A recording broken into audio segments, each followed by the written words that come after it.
Well, good morning, everyone, and welcome back here to the Launchpad. It is again one of these days where we're going to be hanging out and looking at Starbase for the next few hours as we await the rollout of Booster 4 from the manufacturing site out to possibly the Orbital launch platform. We are also expecting the lift of S20 onto most likely Pad B to begin its test campaign. Now, it is hanging out near the Orbital launch platform as well, so we may see another fit test. We don't fully know what to expect today, but we do know starting on Wednesday that SpaceX, for the first time in quite a while, has some full road and beach closures scheduled to begin testing. So we're going to be keeping a close eye on it and, of course, answering your questions live for it. Right now, we are in a scheduled time of a possible road closure. And are waiting to see that occur. Now, this is basically a temporary road closure where they just bring something out onto the road and the road's closed just by wherever that payload is. This isn't a typical road closure like where we see testing where they put up a full roadblock like that. So it is kind of a rolling, slow road closure. Generally takes about an hour to an hour and a half for rollout from the manufacturing site to the launch site. So we are waiting for that. They have a 4-hour window today for these closures. So we could see a number of things get rolled out. We do see them continuing to work on Booster 3, which is on the right side of your screen, which is about half the height it was before. You can see some of the rings they cut off just by the base of it as they are scrapping Booster 3 and are completed with it. But we have a intermittent road closure from 9 a.m. to 1 p.m. here for that, but they will be leaving the beach open. So, as always, we will be here answering your questions on the Launchpad, so you can send those in using @the Launchpad or hashtag AskTLP. That'll make sure I am able to see them, and we try not to miss your questions.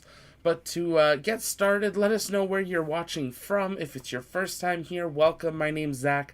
I'm the host here at the Launchpad. Here at the pad, it's our mission to inform and inspire the explorers of tomorrow, both here on Earth and into space, as we enter this new era and space race to become a multi-planetary species. And we're excited you're here.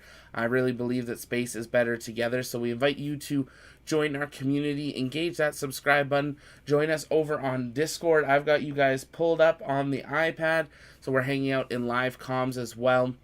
And it's free to do so. The link for that's in the description.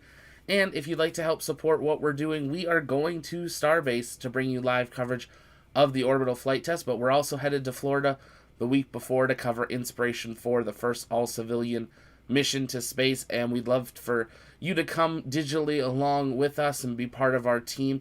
So check out the GoFundMe link in the description below, and any super chats or stickers from today or memberships is going straight towards that on-location campaign.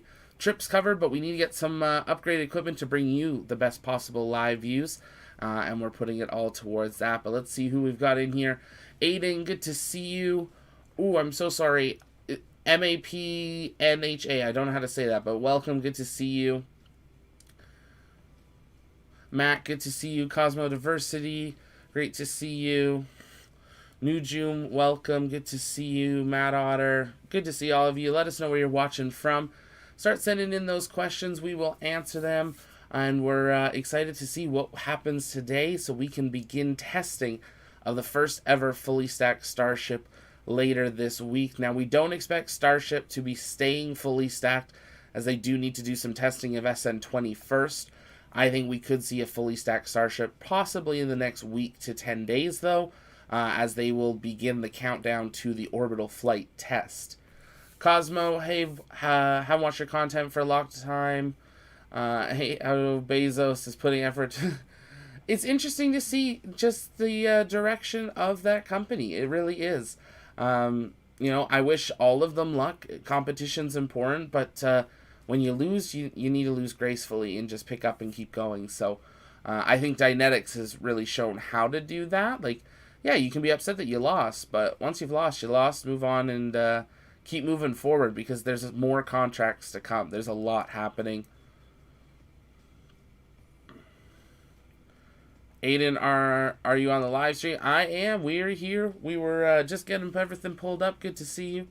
Matt, good morning. What do you think about my prediction for September 13th for the launch? Maybe. I think it fits perfectly in Elon's timeline. I think it's a little early. Based on some information that we've heard from some people close to Starbase, I think the 13th's a little early. At this point, let's see if I can pull up and do some quick math here. I think right now, to be totally honest with you all, I'm thinking we're looking the first week of October. Or so. First or second week of October, based on some information that we know. But we'll see what happens. Elon said that they should be ready in a few weeks, but they still need that regulatory approval for the FAA, which includes that environmental report. I think the launch is getting pushed to the second week of October, but we'll see what happens. Maybe there's a way that the FAA will waive some of it and give one temporary launch license prior to completing everything, since the tower won't be completed. So we will wait and see. Let us know in the chat, when do you think we will see that orbital flight test? We've got our poll up as well.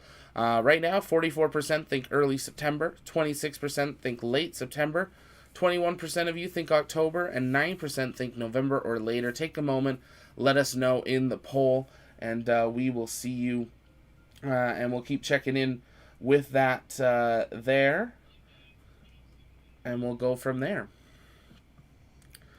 Cosmo Diversity, any news about TPS on Starship? Nothing new there yet, Cosmo.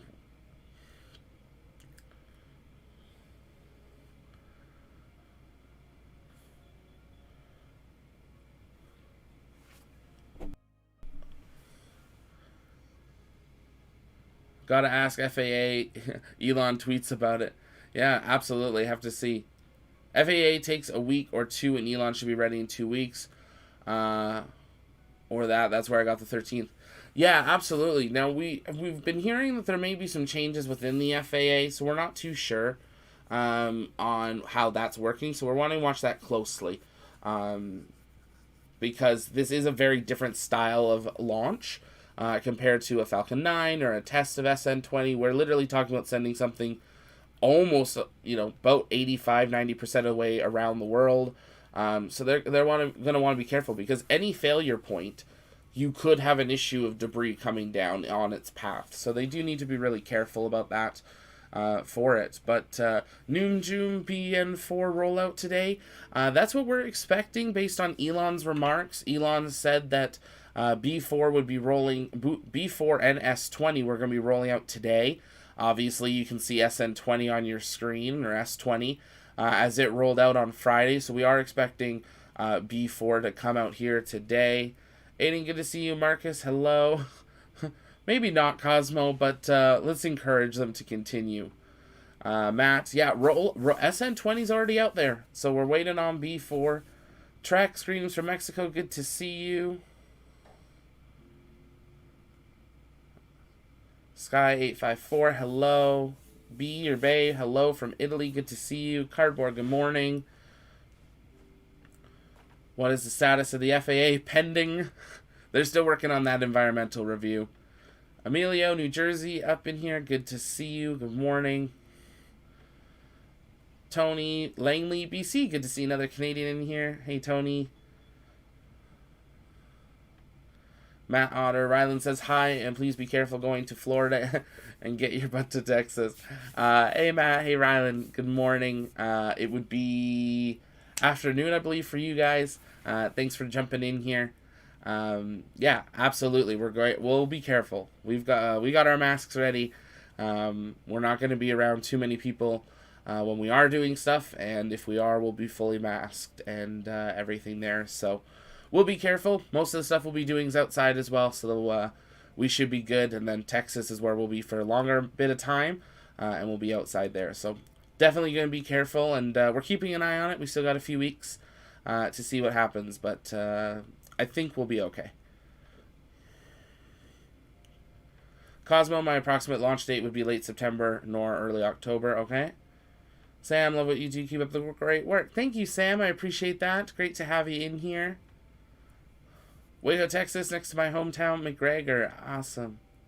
They will lift S20 on orbital pad. We're expecting them to move S20 actually onto pad B. So we'll work on getting our labels back up here for you guys. We did a little bit of an update to them, so I want to just get those in position here so we can let you know where everything actually is on your screen. So give me just a brief moment to pull those up. Will there be some sort of crane on top of the launch tower? Great question there, Jeff. Absolutely there will be. What they will be doing is installing a crane, probably roughly a similar height to what you see of the Franklin crane, that very large, massive crane on your screen, and that will be on top of the tower just to perform those lifts of the boosters and of Starship. Also, they will have the big arms, that will be the catching arms, as well as the quick disconnect arm, which is going to be the fueling arm for Starship. So they have changed the plan that they will not be fueling Starship's ship through the booster. It will have a separate arm that swings out, and Elon's also confirmed that that arm will actually help just give support while Starship is moving and being placed on. So it's going to be a very smart tower with lots of arms moving rather than what we saw with like the shuttle or Apollo, where the arms are just there and then they all swing away as fast as they can. These arms are going to move and help support the ship just to keep it safe on that pad. But absolutely there will be a crane. Based on some of their regulatory filings with the FAA, they expect the first couple flights to be using that Franken crane, and then after that they should have their full crane and support structure ready. We've seen a lot of work through the nights of welding, getting these large arms prepared, so they are definitely getting ready to install those. Are all the heat shields for S20 complete? Not yet, Cardboard. They still have quite a few to be able to get onto the ship and have it prepared. We can punch in a little bit here. Now, Starship is turned around for us to compare to what we would normally see when it's stacked. So we can't really see all the heat tiles, but you can see in this view here, there are just a few white spots even that we can see. Most of the heat tiles that were being replaced were on this side of Starship, so they are definitely on that, but will be interesting to see what happens here. Catching up on your questions, but if you're just joining us, welcome. My name's Zach. I'm the host here at the Launchpad, and here at the pad, it's our mission to inform and inspire the explorers of tomorrow, and we're glad that you're here. Send in your questions, tag us at the Launchpad or hashtag AskTLP, but don't forget to engage that subscribe button as we are awaiting the rollout of Booster 4, as well as the lift of S20 onto most likely test stand B here.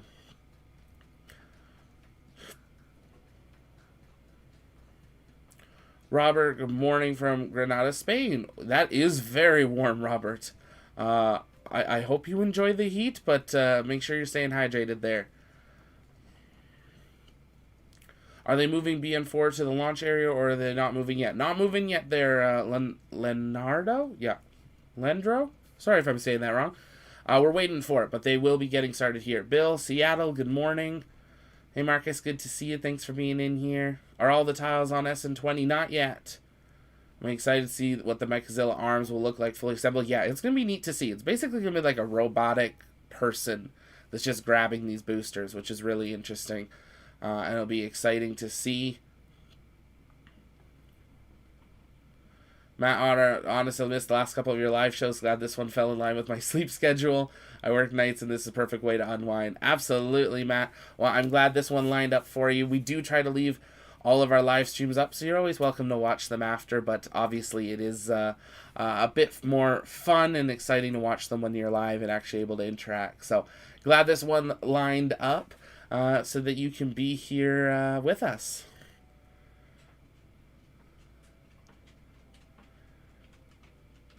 Good morning, Emilio. JP, they're moving things today. Yes, so S20 is already out at the pad. We saw that roll out on Friday, and now we are awaiting Booster 4 to be rolled out from the high bay. They do have about 3.5 hours left in their possible road closure here. About just over 3.5 hours. And this is an intermediate road closure day, which means that it's definitely rollout of something and not testing. But we do have finally some dates for full-on testing with full road closures and beach closures. Starting on Wednesday, we've got a possible closure on Wednesday and Thursday, both from 5 to 11 p.m. Wednesday's the primary date, with Thursday as a secondary. And then we have a second secondary date on Friday from 6 a.m. until 12 p.m. All three of those are full road closures, which is when we're expecting to see at least a pressure test or an ambient pressure test of either the booster or of Starship, where they are going to begin the testing campaigns of both of them before they fully stack and then start doing testing to prepare for the orbital flight test. Aiden, do you think that they are going to stack later this week? I think this week would be quick. I think maybe end of next week at the earliest if things go well. They do need to still static fire S20 prior to stacking it. They could static fire the booster after they've stacked, but they definitely need to do a static fire test of S20. And we're not sure if they're going to do a static test of the vacuums Raptors, or if they're just going to launch and hope they work. So we'll have to see how that happens there. Zach, do you think SpaceX will go to the moon before 2024, no matter if NASA's ready or not? Absolutely. I think we will see SpaceX doing lunar testing in 2023. That's also when we're supposed to be seeing Dear Moon, which we've been hearing some updates about, switching a few of their selected crew around. So I think we could be a couple months away from the official announcement of the Dear Moon crew. We have heard a few of the names that have been selected, and we're excited to have that first official full announcement to get to talk about those. But it's a really vast group of people with different experiences, and I'm glad they're all different types of artists and education, different things. So we're excited to know some more about those, but we do know a few of them who have been selected. Hello from Ukraine. Good to see you. Welcome. I think SpaceX is going to make their own suit regardless what NASA says about it. I'm hoping NASA will accept it, though. Yeah, Matt, that's a really good point there. We put out a video last night. If you guys haven't yet seen it, take a moment, check it out. We go into why NASA has opened the commercial contract for the new spacesuits. We finally have a reason. The Inspector General did an audit of NASA, and we now know that the spacesuits are possibly delaying Artemis 3, which is the one where we're actually going to land on the moon, because the spacesuits won't be ready for 3 to 6 months at minimum. So that is why NASA is opening up a commercial contract. Over 40 people have expressed interest, but I definitely think SpaceX is going to be a good option there. Even Elon is like, do you want us to build one? Like, we'll do it. So SpaceX, I'm sure, already has worked on a suit. If they haven't a completed design already, I'm sure they're close, because they know they're going to need one for their missions. So it'll be interesting to see. Now, one of the big things is, like for Dear Moon, they don't need an EVA spacesuit. They're not going outside. They need a spacesuit like we see for Crew Dragon, basically. So it is definitely a different design, but they've got a start of it, and I think that'll be interesting to see with this new commercial contract, which we expect to officially open at the end of this month. They will be able to get a lot more info from NASA on all of their research, and basically have the option of using that research or just continuing on doing their own thing. One big interesting part of the commercial contract is there's two ways a company could go about it. They could make an ISS version and an Artemis Lunar Mars version, or they could do one version for everything. So you could actually have two different spacesuits.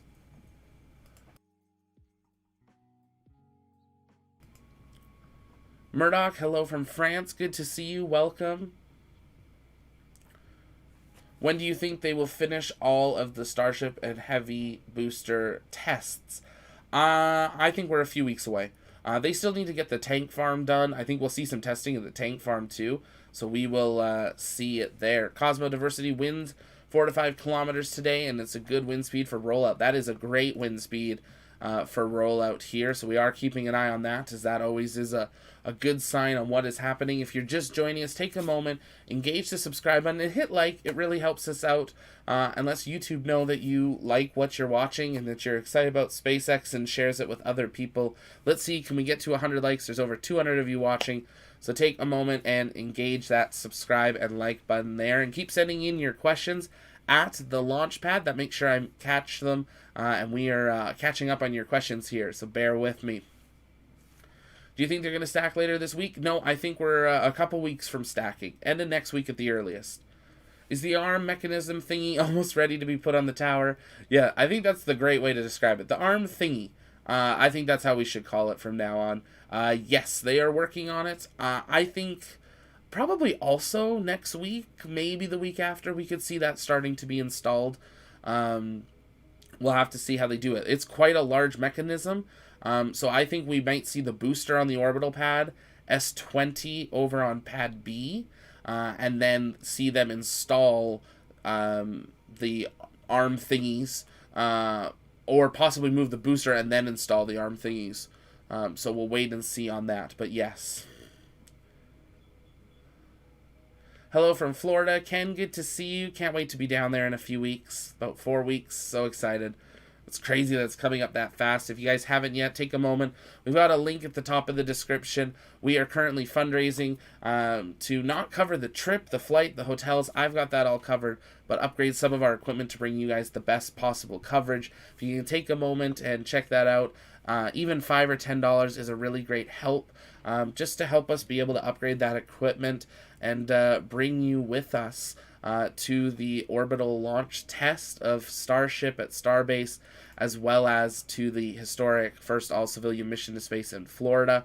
If you do donate, a couple things will happen. You're going to get a shout-out right here live today. Also, if you join our Discord and have donated, you're going to get an exclusive Discord tier, which will give you access to a couple exclusive channels where you're going to get to see some of the raw photos and videos live, and different things like that. So there's definitely some awesome perks there, and is a great way of just helping support the channel. This equipment isn't just for this one trip.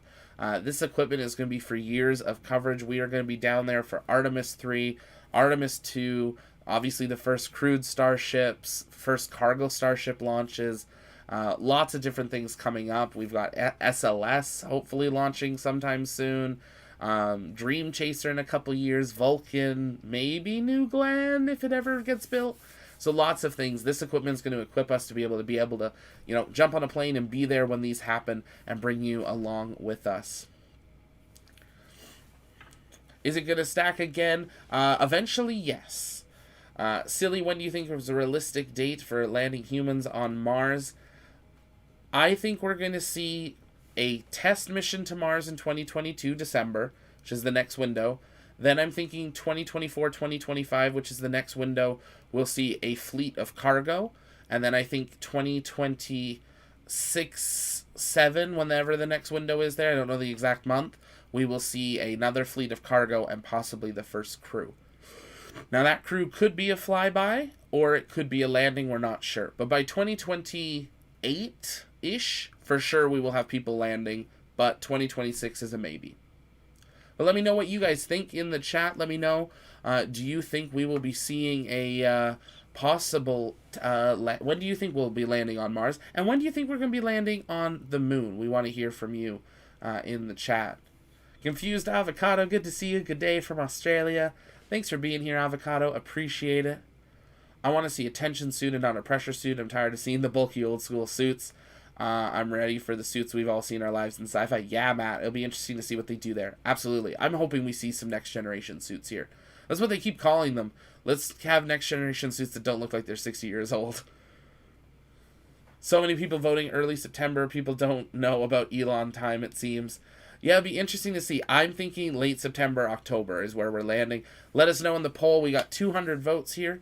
39% of you are thinking early September. 32% saying late September. 21% are saying October, and 8% are saying November or later, take a moment, answer the poll, and we'd love to hear your guys' thoughts. Also, take a moment and engage that subscribe button. It would be a huge help. And the like. We're almost at 100 likes. You guys are crushing it. Over 200 people watching. I think we can hit that 100 pretty easy here. It's a great way to help the channel, and it's free, which is awesome. Hello from Puerto Rico. Thanks for your streams. Hey, Aiden, good to see you. Thank you so much for being here. Appreciate it. Caesar, I have no doubt they will be ready soon. What concerns me is the FAA environmental evaluation.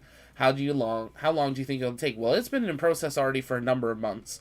We do know that they, generally speaking, need to have a 30-day public feedback period. Now, from some other information I have, from some people close to Starbase, is that there may be some other things at work within the FAA right now, that there may be a way for them to launch with a temporary launch license without having completed the environmental review.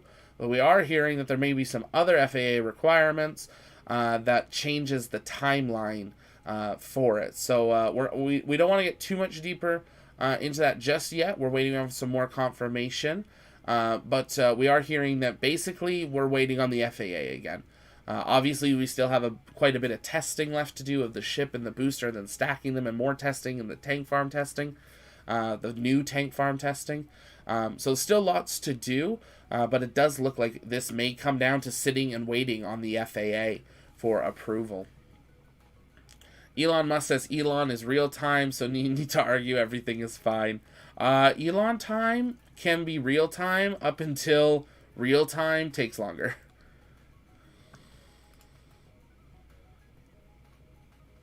That is a great catch there, Max. They have actually canceled the road closure for today. That is very interesting. Okay, I guess that means maybe they're not going to roll something out here today. So we'll keep an eye on what they're going to do, because obviously they still have S20 out there. They're still working on Booster 4. We'll see if we get any tweets from Elon, but that road closure has been canceled. So give us a second here. We'll check Twitter to see what's going on and go from there. But it has been closed. Looks like B4 may need a little bit more time. Wednesday, Thursday, and Friday are still on the list, which means that they still could be testing S20 on Pad B at that time. But it does look like there is a change in the road closure, so we're going to update just our ticker here. So we have that.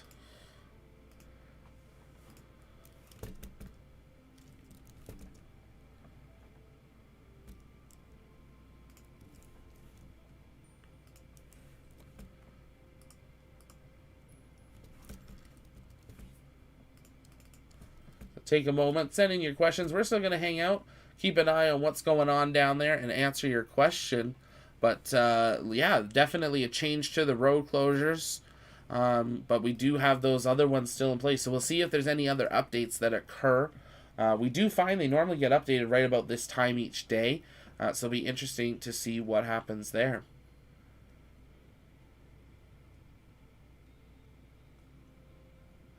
I'm praying for the 13th or so. That way you'll already be down here. We will be into Texas on the 19th. So I'm hoping on the 20th or later. That's what I'm hoping for, is the 20th. One more week there. Hey, Aaron. There was a road closure in effect, but the closure canceled. We're catching up on the chat here. Thanks, guys. Appreciate the updates in there. We're just running a minute or two behind in the chat. There'll be no flight before September 16th. S20 ain't going anywhere. No, S20 is going to be staying at the test site and possibly just getting some more work done. It looks like Booster 4 is not ready to roll out of that high bay just yet. And they are still working on chopping up Booster 3, which is on the right side of our screen here. We'll switch on over. But they're cutting it up. You can see those rings to the left of the booster as they are getting ready to dispose of Booster 3. No more use of it. Bay, do you think that the Lunar Gateway is useful, or is it an obstacle for the first lunar missions? So the first missions, they'll be docking Orion directly with the Lunar Starship. Eventually, they will have the Lunar Gateway, and I think the Lunar Gateway is a really good idea. I think it opens up some other options of stuff that they can do in the future. But we'll see how that all comes. A friend of mine actually is on the team making Canadarm3, so all the components for the Gateway Station are currently in progress, but it's something that won't be ready for the first flights. But when we start having more and more teams heading to the lunar surface, I think the Gateway Station will just be a great middle way point. Switch your ship, get ready to land. It's a great way they can process cargo and different things, getting it ready to come down to the lunar surface. But also doing some research in lunar orbit, I think will be really interesting there. Silly, I hope we can be there by 2030. I'm obsessed with space and would love to go to Mars. Absolutely, Silly. I think 2030 we should have people on Mars. No issue there.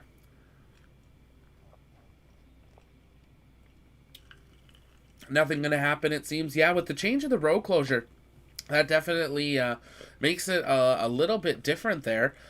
So we will see what is happening with that here today. Sam from Thailand, love your streams a lot. Cheers. Thank you so much, Sam. Thanks for being here.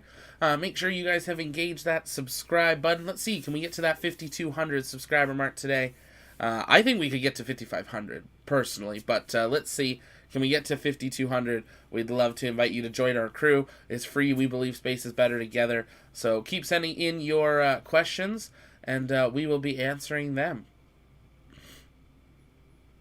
How well do you think the heat shields will work? That's a great question, Silly. I think they're a really interesting concept of the way they're doing them. I think the fact that they're much more universal. You know, there's kind of about 4 designs that are 98% of the tiles, and then there's just a few custom ones. So I think that's a really great way of doing it. That was one of the biggest issues with Shuttle, was just how much retrofitting and replacement they had to do, and how many of them were custom. It was like 99% of the tiles on the Shuttle were all custom and not the same as the other. And that's why we saw it take long, because they can't store, 2 or 3 of every tile of the Shuttle. That's a lot of tiles, takes a lot of space. With Starship, they can. They can just have boxes. Oh, we need to replace that one. Let's grab it, replace it, done. I know a lot of people thought a Dragon scale version, with overlap would maybe work better. I can understand the concepts behind that. We do know that the tiles expand, so we have to wait and see how that works. But from, again, some people close to Starbase, these are solely prototypes. These are possibly not the final design of the tiles. This is really just to see if these tiles are sufficient for re-entry, and that's what this test is all about, this first orbital flight test. It doesn't make it all the way through launch into space and almost finish going into orbit. They're not going to finish their orbital burn, but they're going to be like 95% of the way. And 2, can Starship re-enter? That's why they're re-entering over Hawaii, with splashdown just east of Hawaii is for safety, because it's more likely this thing's going to explode than it is actually going to be able to make its way through having a successful re-entry for its first time. But we will see what happens there. Poker, can't wait to see Starship launch in person. I know. I'm excited to see even just the test flight, let alone when we know there's cargo or a crew on board. It's going to be absolutely crazy. Launchpad, if you think this is cool, wait till you see Blue Origin's next infographic. Oh my goodness. I'm not sure we need to see that. Rip BM3, yeah, Booster 3. Stop acting like you're not drinking Pepsi. I don't know what I'm drinking, but they're not going to get any free advertising. But if they like some advertising, they can call me. Jay Cruels, I hope that's saying that right. Greetings from Holland. Great to see you here. Oh, Cosmo Diversity. This is crazy. Silly, I know that the shuttle was a pain. It's smart to keep it simple. Yeah, Elon has said it, and a lot of different things I try to do, like even just with our streams. Keep it stupid simple. You got your info at the bottom, me in the corner, and you're seeing the view. You don't need a lot more on the screen. But, if I'm answering a question or something, sometimes it's easier to draw it on the screen or put an infographic up. And we'll do that. But, keep it stupid simple. Keep the information easy, clear to understand, and go from there. Are you feeling okay? Very pale? It's probably just the lighting. Just that it's very early in the morning, and the dark blue throws the lights. So, I have, the studio lights. We can just... And then the camera. See, there, I look healthier. Do appreciate the concern, but yeah, the dark blue shirt throws off the pre-programmed studio lighting. So that's normally what causes it. Hello from Norwalk, Ohio. If you're just joining us, welcome here. Let us know where you're watching from. Take a moment and do that in the chat. And also make sure to engage that subscribe button. If you'd like to help support the channel, check out our GoFundMe or Super Chats or Super Stickers. We're currently fundraising for our trip to cover the first all-civilian mission to space with Inspiration 4. We are heading down to the VIP launch party and to Kennedy to cover that. And then we are heading over to Starbase for the first orbital flight test, hopefully at the end of September. But if not, its launch, we are going to be there as it's fully stacked. We're going to give you Starbase tours. We've got some interviews we're working on that we're excited to tell you about, and a lot more. And we're looking at doing possibly a beach clean as well, so we'll see what happens. I'm drinking Pepsi now. Oh my goodness. Do you think FAA will approve a test within 2 to 3 weeks from now? I'm thinking we're at 3 to 5 weeks. I think that's where we're landing, but we'll see what happens. Elon has said he knows the tiles will stand the heat. The only concern is if they attach well enough. Exactly. That's a really great point there, Marsbound. The tiles will work. That's what they were designed around. They will theoretically work. The issue is, will they stay on the ship to work? Also, the ship is metal. The ship is going to have some natural heating change with that re-entry, no matter what the heat tiles do. So that's also going to be a point that they're watching closely. Christian, Starship will most certainly have several payload deployments before people ever launch. Absolutely. I think we can expect to probably see 25 to 35 or more launches before we ever see a possible crew. Just like Crew Dragon. When Crew Dragon launched, we saw Cargo Dragon, which, just without it had the door still. It just didn't have these, the kind of, what is it? Flight abort boosters and stuff on it. It was a little bit different. We saw these being tested for years before they actually did crew. And now we're on to kind of version 2, which is what we're launching now. So definitely we will be seeing some changes before we ever see these start having cargo, let alone people on board. If you want to check out some of these models, go to Behimzo on Etsy. Not sponsored, but we love their stuff, and there's some great people there. Tamar, just found your stream. Hi, I'm a space lover and glad to found you. Do you need a graphic designer? Hey, Tamar. Great to have you here. Thanks for checking us out. If you join our Discord, we're always looking at having new people hanging out and joining us. So if you haven't yet, actually I have to give a couple shout-outs here. Aiden, welcome to the Discord. Totally missed you there. Sorry about that.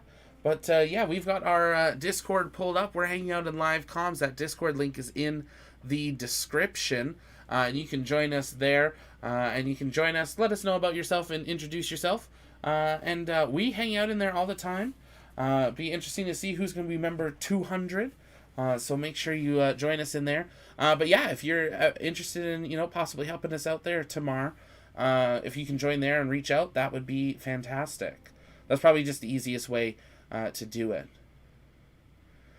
Marcus, he also works indoors every day, so he doesn't really get much color.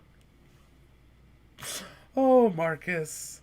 It's true. It's true. The studio's in the basement, and then the little part-time job I have, I work in a mall retail. So yes, I'm always surrounded by bright white lights in concrete structures. So it's true. Sound Real Entertainment from Jamaica. Good to see you here. I agree, Matt. It's a really great question. 200 people watching, under 200 likes. Come on now. Aaron, hi there. Ask TLP, what is happening now? I wasn't updated of today. Hey, Aaron. I think I'm saying that. Ariane? Maybe I'm saying that wrong. I apologize if I am. We were expecting the rollout of Booster 4 here this morning, but the road closure was canceled about 15-20 minutes ago for today. So we are not too sure what the plans are now for today. They are still working on cutting up Booster 3, which is on the right side of your screen here. You can see some of the rings by its base. And then S20 is hanging out by the orbital launch site. Now, it's not going to be lifted onto that orbital launch mount. It's not possible. So it will be going over to pad B on the far right side of your screen, which now that I remember we were doing this, I was working on getting those labels up for you guys. So give me a brief moment and I'll continue getting those up for you. But we are expecting that to still occur maybe today, maybe not today. We're not 100% sure on when that will be occurring at this point, but will be at some point occurring, because they need to be able to do some testing of S20 as well as the booster prior to their full stacking. So they still have quite a bit of stuff left to do before they are fully ready for their orbital flight test in the next little bit of time here. Just going to quickly adjust these labels here for you guys, so bear with me just a brief moment. But if you're just joining us, welcome. My name's Zach. I'm the host here at the Launchpad. We're answering your questions, hanging out, keeping an eye on what SpaceX is doing at Starbase here today. We were expecting a rollout here, but nothing as of yet, as they have canceled the road closure for the rollout here today. So definitely some changes to plan. They're still working on Booster 4. Maybe they're not ready yet with S20 either. So we're waiting to see what will occur here over the next couple of hours. So we'll stay live for a bit, answering your questions. And then, of course, you can always watch these live views thanks to our friends over at S Padre as we await for what may occur over the next few days as they get ready to really begin their testing campaign starting on Wednesday, as those road closures are still in effect. So we're keeping an eye on those to see if they get updated. But starting on Wednesday, the first hard road and beach closures we've seen in really a couple of months occur, which is a great sign that they are going to start their pressure test. Then they are going to move towards their cryo testing, and then the good old static fires that we all love to watch. And of course, we will be live for those. Get our labels up on the screen here so you have an idea what you're looking at. So from the right side of your screen to the left, we've got Pad A and Pad B, as well as the test tank farm. Got good old Starhopper keeping an eye over everything. And then we have the orbital launch tower, the orbital launch pad, and SN20. Keep sending in those questions, and we will. We're working to catch up on them. Chat's going quick, so we bear with me here. Ricardo, hello from Brazil. Hit the like, be like Obi-Wan. Hit the like button. Absolutely. Nothing news in Twitter. Marcus just posted a 3. Yeah, the 3D video was kind of cool. Yeah. Even if SpaceX is ready, FAA is a bottleneck. Always is. Government. At this time, I'll be checking Twitter for important news. This would be essential for TLP stream. Absolutely. That's what we're doing. We got Twitter open. I got a triple screen set up, plus the iPad. Tomorrow, welcome to Discord. Good to see you. Thanks for being in here. But yes, we are keeping an eye on it. And nothing as of yet. But right now, it's really them just cutting up Booster 3 into many, many segments. And preparing it for disposal. Also, we do have a confirmation of a launch of a Falcon 9 is finally on the schedule. CRS 23 is being targeted for August 28th at 3:37 a.m. Eastern. Ooh, middle of the night one. It's going to be carrying scientific investigations, materials, and supplies. So finally, a Falcon 9 on August 28th. At just before 4 a.m. Eastern. So we'll finally have another Falcon launch. It's been a while, but that is confirmed by NASA and SpaceX for it. So definitely save that date, and of course we will be live for that here. So we'll schedule that stream a little later today. Elon needs to get his Starlinks up as soon as possible. Using Starship is the only way to do that. You're spot on there, Dave. Absolutely. The only way for Starlink to work is if Starship works. The Falcon 9's been a great start, but they only have until 2024 to get the first half of all 8 shells of Starlink up, and then they have until 2028 to get the second half up. And I mean, we're talking over 14,000 satellites, and they're not even over 2,000 yet. So they definitely need Starship to be able to make it happen. Otherwise, they need like 200 Falcon launches, which, I mean, SpaceX probably could do, but it wouldn't be as financially smart or stable, or it wouldn't take a lot longer. So definitely need Starship to work. Starlink sats are a perfect payload for the early Starships. Absolutely. Elon has even said that they will be able to. We don't have a final number, but we're estimating about 400 be able to fit into Starship. Now, that was when we were expecting it to open kind of like a shark, with kind of a mouth drop down. Now we are seeing a possible variation where we have cargo bay doors like the shuttle, and it kind of opens, and like you could still have more cargo, they're not by the doors. So it'll be interesting to see what they do, but some different ones. Heavy Metal, Starliner's a lemon. NASA should go with Dream Chaser. I love Dream Chaser. It's just a cool ship. And I'm excited that we're going to see it become reality no matter what. It is something that they're still working on for their own station with Sierra Space. And it'll be exciting to see. Do you think Starbase will become permanently launch base in the near future? Starbase is a test site. Starbase really does not have great ability to be a launch site right now. It only has about less than 2 degrees of launch inclination that it's allowed to launch from, which is squeezing it between Florida and the islands, which is also not great because that's where all the hurricanes are. So, you know, with Florida, they can launch if there's a hurricane out in the ocean because they can get up and over it. But with Texas, you know, similar idea, but you got a much greater chance of there being a hurricane in the Gulf or over by Florida that could interrupt your possible launch for it. Starbase is going to be where they test all their variants of Starship, you know, the cargo, the crew, Mars, Lunar, Earth to Earth, all those things. It's going to be a manufacturing site. I think we could see things where we launch from Starbase, it does a loop, and then lands in Florida at the beginning. Eventually, we know that they're going to be building these at Kennedy and launching from Pad 39A Part 2, which has to be built. But yes, Starbase isn't going to go anywhere. It's going to be very active. Maybe some of the early flights will launch from Starbase. Once Starship's proven, be easier for them to open up that launch inclination with some approvals from the FAA. But it'll take some time before they're able to do that.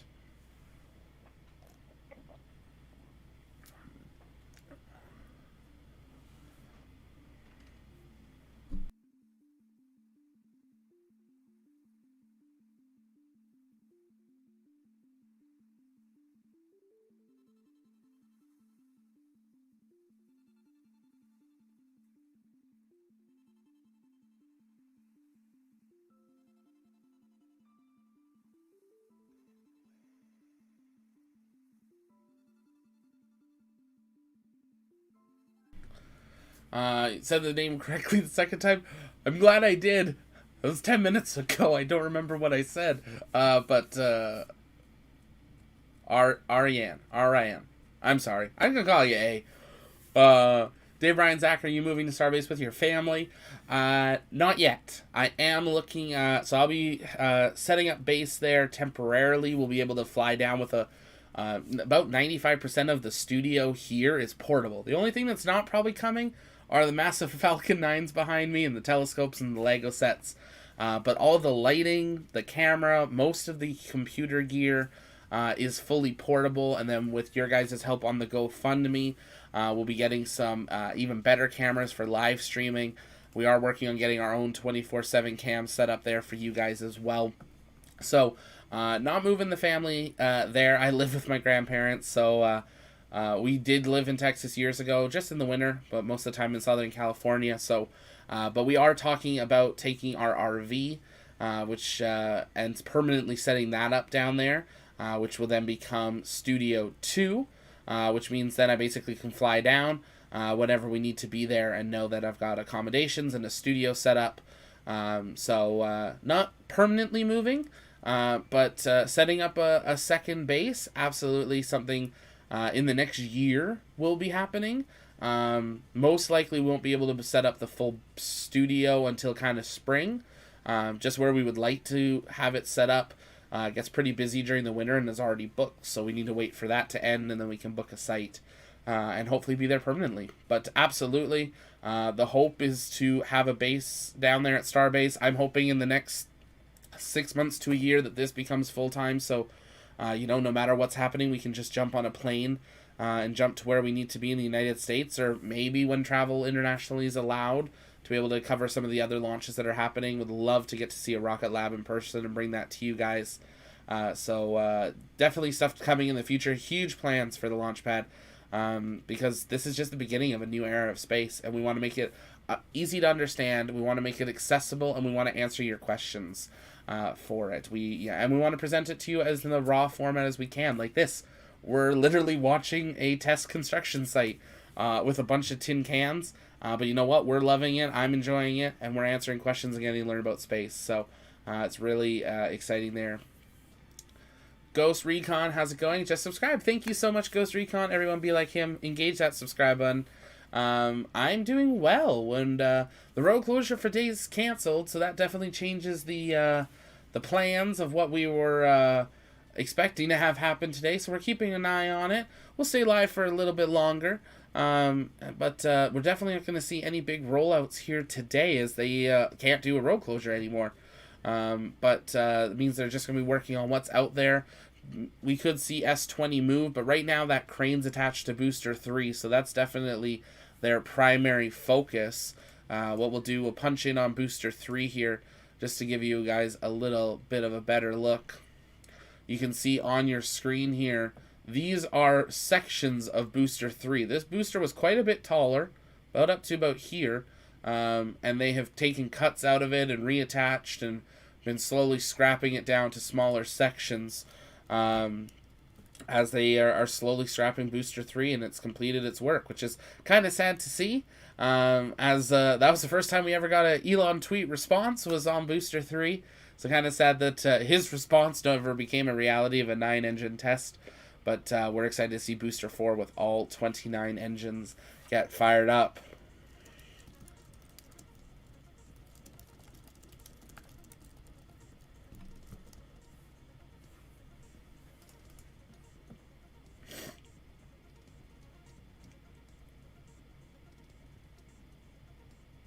G10, hey, Launchpad is back. How many hours this time? 24 hours?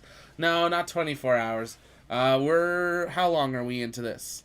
We're just coming up on the hour mark. Hasn't been too much yet, but we'll be live for a little while. It was probably going to be like 6, 7, 8 hours plus, but with the change of the road closure, be a little bit longer. Matt, I heard the cafe will be open to the public soon, so when you go to Starbase, you can eat there. Heard it'll be an awesome little place. They're working on it. They're working to get their approval and their licensing to be able to open to the public. I'm really hoping it'll be open when we're down there. Obviously, we would do a live stream from there. We would, honestly, we'd have to do the YouTube thing where we do a mukbang and try absolutely everything on the menu. We'd have to do that because you guys would want to know everything on the Starbase menu. So of course we would make that happen if the restaurant's open this trip. If not, we'll do it on the next one. But definitely something we will be doing.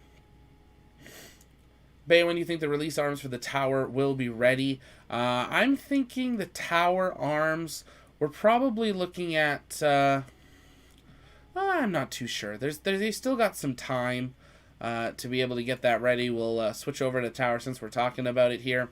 But, yeah, a couple weeks probably. We might see those, be working on it. I was looking at the camera last night at about midnight my time, 1 a.m. Starbase time. And kind of right about here on your screen, they were welding on the yellow structure, which is part of the quick disconnect arm, which is the fueling arm. And there was just pouring liquid metal from welding and grinding. It just looked like a waterfall of sparks. And it didn't stop. It just kept going and going and going. So they're definitely doing a lot of work welding it together and getting it ready. I think that's really their big project right now, is that, and then beginning the testing campaign. Enjoy your dinner, Cosmo. Do SpaceX reuse scraps? We haven't heard too much about it. They can reuse some of the stuff. If there's a way of, cutting in and maybe turning it into other tanks and stuff. But if it was a test vehicle, Most likely they're just going to scrap it, send it back somewhere else will melt it. Jay Johnson, what kind of winds would be considered excessive for this type of operation? That's a great question. That's actually a really great question for our friend Kieran.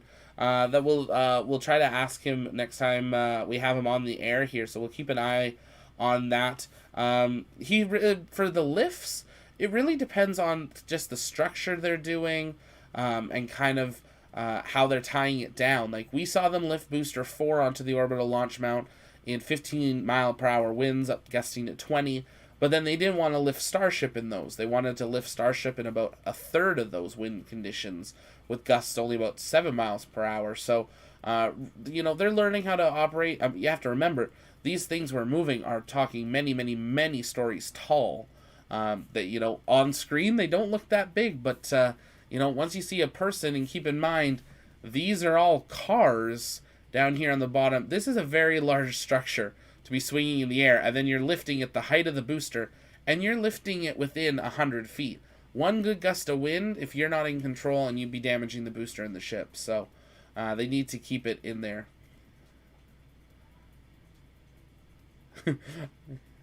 Ariane. Perfect. Ariane. I'm going to remember that. I appreciate that. Thank you. Launchpad, when do you think they're going to start using Starship as a space telescope? I think it's a really great idea. I think Elon even liked the idea from Twitter.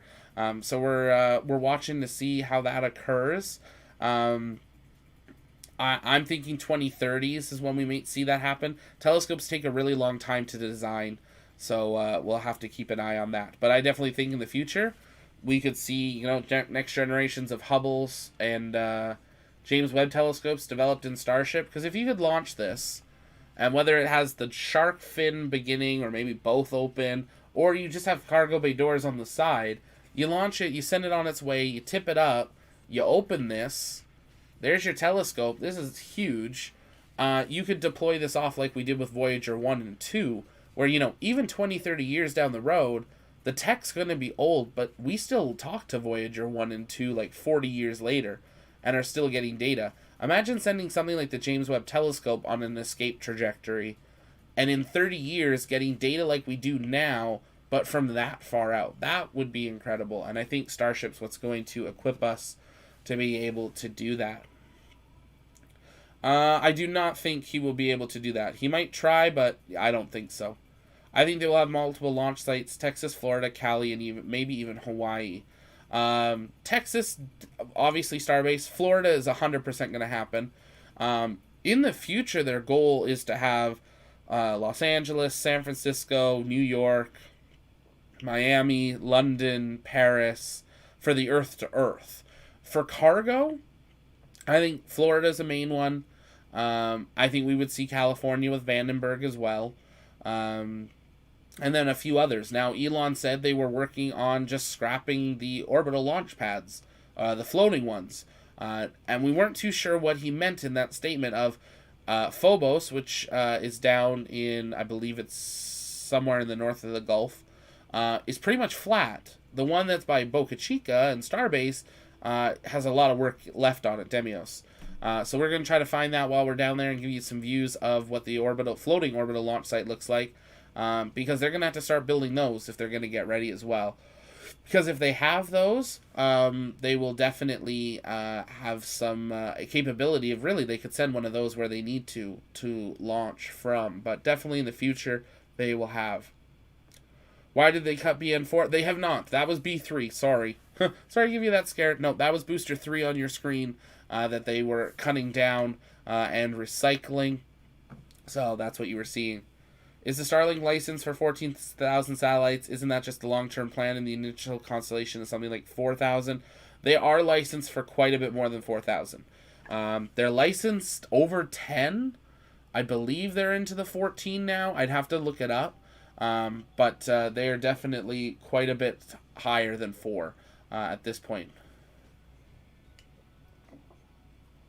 Put up the Blue Origin infographic one time for us. We all need a good laugh. They deleted it. They didn't leave it up. Let me see if I can find it, though.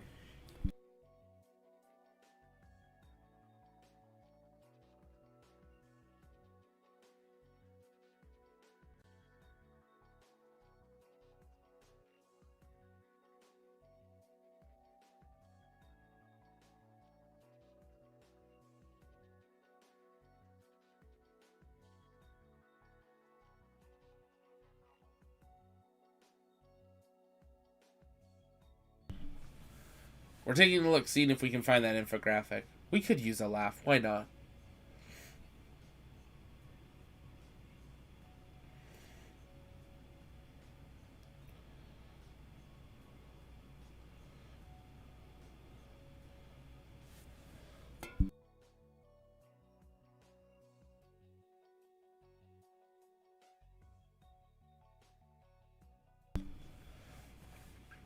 Balloon origin. Interesting. Vincent, fire. Launch in high wind. No, no, no. We don't want to launch in high winds. Hello from Turkey. From the Burhan. Hello.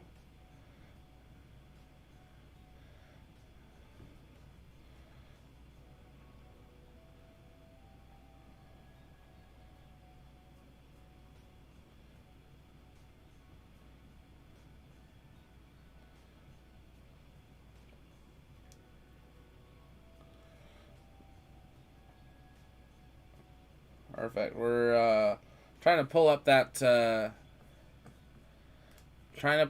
view here for you.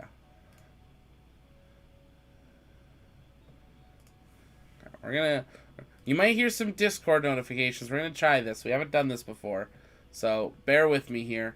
We're gonna try to pull it up so you guys can have that infographic, because it's just classic. But if you're just joining us, welcome. My name's Zach. I'm the host here at the Launchpad. Here at the pad, it is our mission to inform and inspire the explorers of tomorrow, and we're here to answer your guys' questions, and we'd love to, just invite you to be part of that. You can do so by engaging the subscribe button, join our Discord. The link is in the description. Love to answer any questions you have as well, so you can send those in the chat. Tag us at the Launchpad or hashtag AskTLP, and we will work on answering that. But you guys are asking for that infographic just so we can all have a good laugh. So let's pull it up here. I've got it even with Elon's response, which I thought was pretty classic. Elon, let's see, can we get it to open? Will it open? There. Oh, we're enhanced. Let's unenhance. And see, oh, we gotta get our labels off screen. Bear with us here. Make a quick adjustment.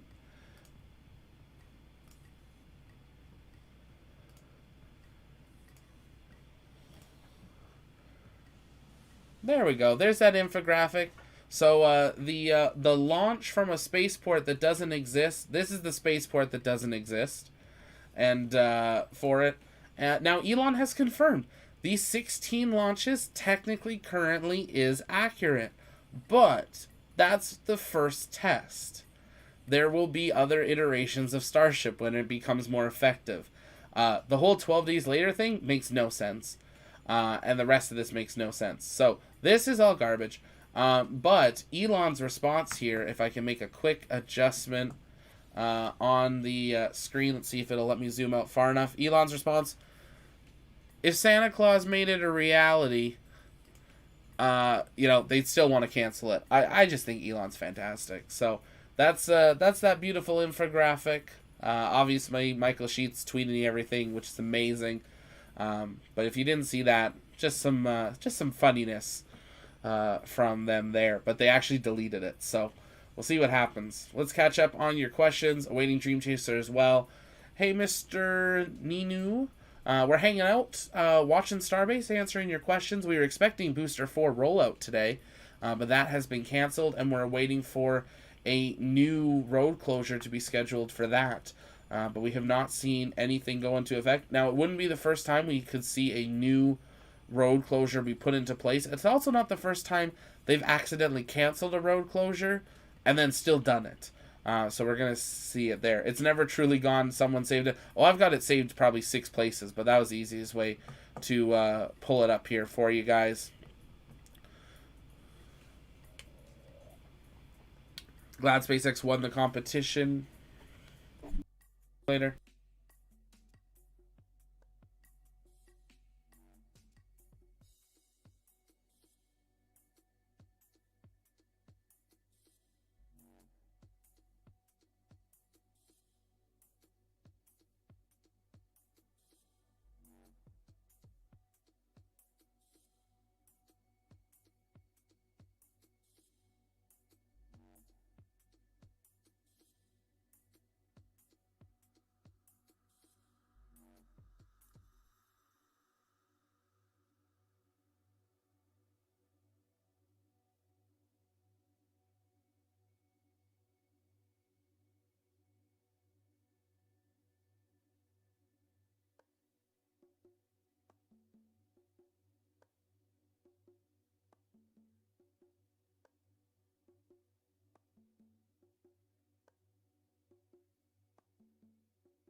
Thank you, Brandon. My audio's out. Thank you, guys.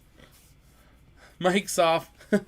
Oh, boy. I don't know where I cut out, but I was answering the question here from would you go on Dear Moon? So we got the mic back on there.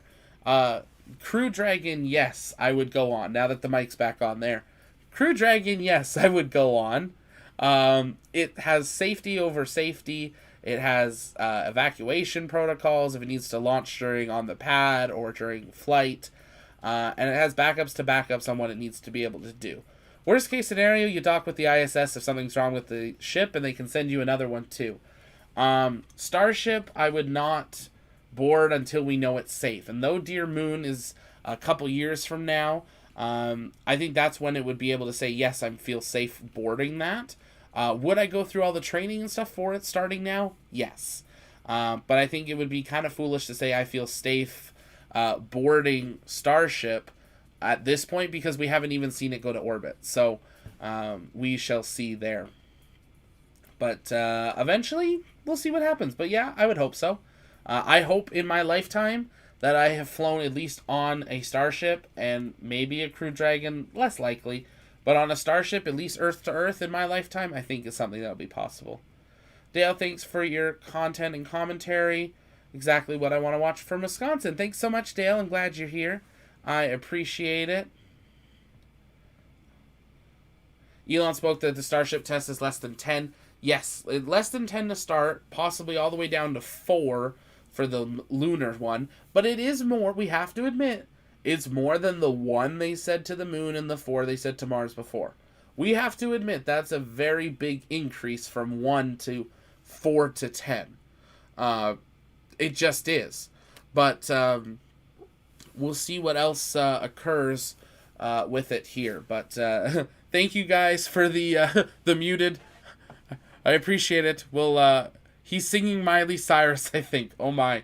Not on stream. That's all I'll say. They really arranged those cranes neatly for today. There's a lot of cranes down there. We're keeping an eye on Booster 3 to see what they're doing. We're expecting maybe they'll do a lift and remove it from Pad A here on your screen. But we're waiting to see what happens there. They could remove it from the pad, but they're not going to be rolling it away because they don't have a roll closure anymore. So there. Beep, back up and start over. Can't hear you. Nice dragon model, but no voice. There we go. Okay, I'm catching up. Muted. Wow, I was muted a long time. Before you showed the model. Scuba, why you live? The road closure was canceled like an hour ago. We're just still here answering some questions for it, and we're hanging out. So thank you guys. I appreciate it. That is fantastic. I want to thank you to Joe and Brandon, who both jumped in the Discord really quick. And we're like, I'm muted. You're muted. I appreciate it. That's a great help there. Are the arms ready? They're still working on the arms. If we go into our enhanced view here, you can see the arms right here. This is one of the arms. This is the quick disconnect arm. And then these are the big Mechazilla arms. Or the Towerzilla, or whatever we want to call it. Those are the big arms there, and then we have the quick disconnect arm here. So what we're expecting to see is the quick disconnect arm most likely on this arm here, or this leg, or this leg here of the tower. Mechazilla arms, which are the ones that are actually going to catch it, are going to be either on this arm and this arm facing this way, or on the far side. Because they're going to attempt to catch the booster, not over the launch mount. They're going to attempt to catch it 90 degrees away. So that will be something to see for that. Now they're interested in proposals for refueling the Starship in orbit. You think, can it be seen with the naked eye? You would definitely be able to see the dots like you would the ISS. If you had a really good telescope, maybe see a little bit more. Like we can see those ISS pictures that people get. But it definitely would be a little bit different. Is there a timeline for the stream? Anything to expect? Great question, Miguel. We had a time with Rough Thought.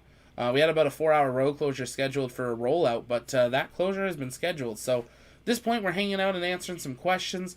We probably won't be live for the whole time we were expecting to be, but we're keeping an eye to see what occurs at the launch site here, as there's always something happening at Starbase.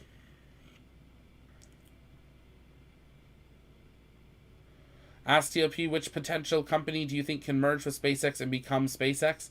I think there's a number of companies that SpaceX could look at acquiring, but we will see what happens there. James, why did everyone vote early September? There's literally zero chance it'll happen in the whole of September. Very last week of September is possible, but it is tight. Kieran is in the chat. Good to see you, Kieran.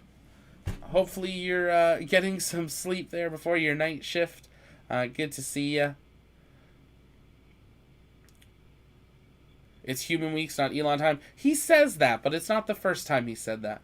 Would be epic if the first payload to the moon was a boring company custom-made tunnel borer. You could dig and make some very cool underground bases and hollow moon theory.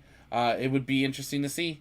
Won't be one of the first payloads, but eventually, definitely payload. On Mars, we definitely expect to see a bunch of the boring stuff, because that's how they're going to be able to make shelters that are safe for future living, is by having those systems in place that they will be able to dig those tunnels and then be able to... Sorry, just adjusting one thing on the screen here that I noticed is actually hidden here today. They'll be able to dig those tunnels and have bases available for things to happen to keep them safe. Because what they can do is they can dig a big hole in the ground and then put in a inflatable structure, which then has a solid pressurized structure. And that's going to save them for micrometeorites and different things on Mars and on the moon. So definitely something there. Brandon just woke up and popped in. Are the engine TBS progress? They're still working on the heat shielding. Engines are not on Starship. So it is something that we're waiting to see those engines get installed. So they're going to probably do a pressure test first, and then they'll maybe install it there. Don't need all the catch arms for the first test. That is correct, because they're not attempting to catch it. They're throwing it into the ocean. They're pulling an SLS. There's no news on Starbase, but only for Crew Dragon. 28th is the launch for the 23rd resupply mission, correct? I learned that in time Starship will return Hubble from orbit. Is that right? It's a theory. A lot of people believe, depending how the clamshell or the cargo bay is, there could be a way of using Starship to return Hubble. When Hubble was designed and launched, they designed a way to use the space shuttle here and here to return Hubble. That was always in the plans. Obviously now the shuttle doesn't exist, so we have to see how they'll be able to return it. But eventually they will most likely try to return it. The new FCC application gives us a pretty good timeline for possible flight. So that FCC application wasn't for using communications during flight. It was for communications on the ground. But it does give us a good sign that they're working. They want to be able to start communicating with the rocket to do testing. So that does give us a good sign there. I do know from some people close to Starbase a slightly different timeline that may be in progress, but we're waiting on some confirmation from the FAA on that. Kieran had plenty of sleep. Glad to see you here. We are doing good. We were expecting rollout of the booster today, but that has changed. Now we're keeping an eye and seeing what they're doing with S20 as well as Booster 3 here on the right side of Starbase. So we'll see what it is, but good to see you in here. Hectic, good to see you. If you're just joining us, take a moment, let us know where you are watching from. If you haven't yet, also take a moment, engage the subscribe button, and join the Discord. Free to join. Love to invite you in there and join our community in that way. It's free to join, and we will answer all your questions there as things happen as well. So crazy how huge the tower looks to SN20 when the giant monstrosity already. Yeah, it's absolutely massive. When we pull out to our wide shot here, you can really just see the height of this tower. What's crazy is they're going to build another one. There's going to be a second tower right next to it. So at some point we'll have two towers, and possibly 2 fully stacked starships will be quite a sight. G Hunter enjoying the live stream. Thanks so much. Thanks for being here, G Hunter. Make sure if you guys are enjoying this, take a moment, like the stream. It really does help us out, and engage the subscribe button. That helps us out as well. There are 2 free ways to be able to support the channel, and we appreciate your guys' support. These planets must be alive with life because did NASA rocks from there. It'll be interesting to see. Let's have 2 seconds of silence for the SLS. Why everything is wrong with that image. Okay. That's enough time. SLS will work. It's just late. If you haven't taken a moment, we posted a video late last night that breaks down why NASA has opened up the commercial spacesuits contract, and it actually goes a little into SLS. We found out in the audit of the spacesuits that SLS and Orion are also behind schedule, and that Artemis 3 is at risk of not making its launch window or current launch timeline and being pushed. In it, did you know Artemis 3 was supposed to take place in 2028? Artemis 3 was not 2024. It was 2028 originally. NASA in 2019 advanced it 4 years. And that's why they're panicking, trying to get HLS done, spacesuits done, Gateway's not going to be ready, is because everything's 4 years ahead of schedule. So, I think NASA knows something about someone else racing us to the moon. Russia, China. Yeah, they're trying to rush back to the moon. So we are literally in a space race. They've already moved it 4 years ahead. We will see kind of what occurs with that. We go a little bit deeper into that, and we go in quite a bit deeper into everything about the spacesuits, what they're working on, and kind of everything around that. G100 Lexington. Yes, Prof. I remember correctly, there's an environmental review pending.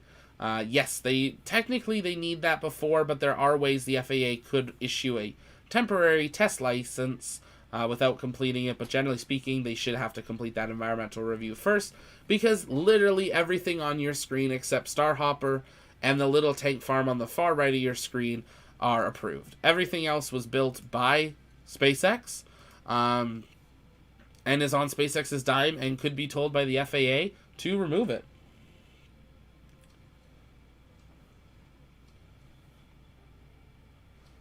Ariane, welcome to the Discord. Good to see you. If you guys like to join it, that link is in the description. Totally free to join. And love to have you there. Duke tuning in from the I-91 in Vermont. Great to have you here, Duke. Thanks for being here.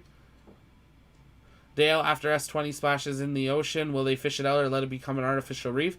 I think it depends how it lands. If it lands in one piece, maybe they try to do something. If it explodes, they're not trying to recover that. The Astro Geek, hi Zach from the UK, say hello. Please say to the Astro Geek. Hello, Astro Geek. Thanks for watching. Great to have you here. Make sure you've subscribed and click that like button.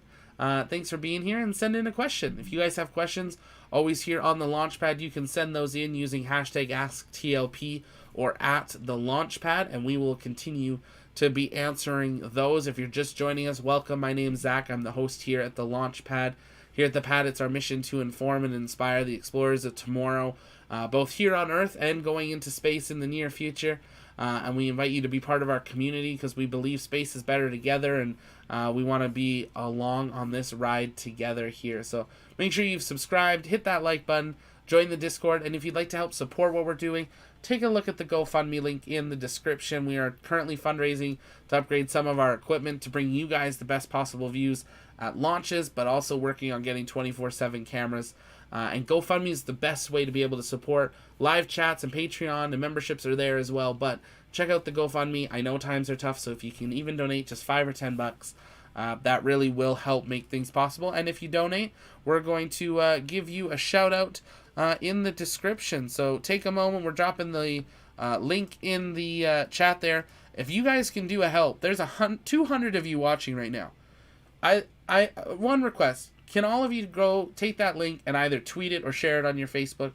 That would be an absolute huge help, even if you can't donate. Let's just try to share it everywhere, because maybe you can't donate, but others can, and that would be so appreciated in just helping share space in our mission. Brandon, COVID pneumonia, not super fun. 10 out of 10. Don't recommend. Oh, Brandon. I'm so sorry. I feel so bad for you. Hopefully you get better soon, and we can connect soon as well. But get some rest. I hope the family's doing okay, and that you're doing well. But yeah, not fun. You know, obviously people make your decisions, but you know, be safe. And you know, if you want the vaccine, get the vaccine. I'm double vax. I feel safer. So yeah, just be safe out there, people. Don't be silly. Just because things are open doesn't mean we need to go crazy. Doug, just joining. What's the plan? Static fire, just another stacking. We were expecting booster rollout today, but that is not occurring as they have canceled the road closure. So now we're just answering questions, Doug, and waiting to see if any updates to the road closures happen. No rollout here today. We just haven't updated the thumbnail yet. Where is sound? Sound is on. We should still have sound. 2028 is a very 1980s timeline. I doubt they would have even conceptualized advancing their schedule in a no SpaceX timeline. Yeah, very true. Hey, more likes than current viewers today? Yeah, that's always a good sign. Sound is back. Okay, sorry, yeah, I might have dropped out there for just a brief moment. But why return Hubble? The only reason is to return it back is getting to know the environmental impact of the space of its equipment. Don't we have all the data that's on it already? Absolutely. One, not to clutter. Two, Hubble eventually will burn up. Right now, it's got a timeline of, I believe it's 2043 to 2045. If we do not boost it, is when it will slowly have deteriorated its orbit and come burning up back through the Earth's atmosphere. The last Hubble mission with the space shuttle, they did a push maneuver and elevated its orbit into what orbit it has been in, and that slowly is decaying, which is what happens with orbits. Depending on how high you are, Tori Bruno put an image out quite a while ago that really broke down just how orbit works. And, you know, you have to get quite a distance out of Earth for you not to be eventually pulled back. You know, there's days, weeks, months, years, and decades that you can be in orbit, depending on your altitude, and still be getting slowly pulled back. So two things will have to happen. One, we build some sort of rocket that can dock with it and elevate it in orbit again, and it maintains. Two, it burns up. Or three, the one a lot of us would like to see is it comes home and gets displayed at Kennedy Space Center. Right now they have a full-scale version of Hubble next to Atlantis at the Kennedy Space Center Museum. I would love to see them take that fake Hubble down, send it to some other museum, and get the real Hubble installed. Atlantis deployed it, so I think it would be great that they get put up together. So that is why. It's not necessarily learning anything about the Hubble itself. It's, you know, why let it burn up when we could save this historic piece of history? Hubble changed a lot of what we know, and I think that's important to save that. Is the landing of both B4 and Ship 20 going to be on video? We're hoping. There are cameras built on board of Starship. We have already seen those from some close-ups from Ocean Cam and NASA Spaceflight. So yes, we do expect there to be some video footage during the launch. It is going to be very large exclusion zones during this test flight. So there's no way that we expect to see you know, boats right below where it's coming in, or any, you know, close-ups. We're probably going to be relying on the onboard cameras at this point, but we'll see. Depending how they go, it'll be great. Prof, nice overlay. Thanks. Dad joke of the day from Matt. Okay, here we go. Why should you knock on your fridge before opening it? Because there might be a salad dressing inside.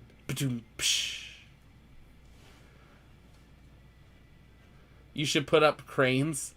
Just crane 1, crane... Just label all the cranes. We'll do that on the next one. I'll make those labels. Will Starship be stacked before August end? Yes. I do expect Starship to be fully stacked before the end of August there. I do expect that. Matt, absolutely. I agree. Same thing. That's the plan for me when I'm traveling. If I'm around people and I don't feel we're too close, absolutely. Does the new tank farm need to be done before the first launch? Yes, it does. That's a great question there, G Hunter. The tank farm on the far left of your screen, this camera just doesn't see it. But you can see that first white tank. If we go to our enhanced one, I think you can see it a little bit better. Here, the tank farm on the far left of the screen here. That is the first of about 8 tanks that are there. Those do need to be fully completed for the orbital launch to be able to occur, because they need all that fuel to fuel the booster and Starship. So, yes.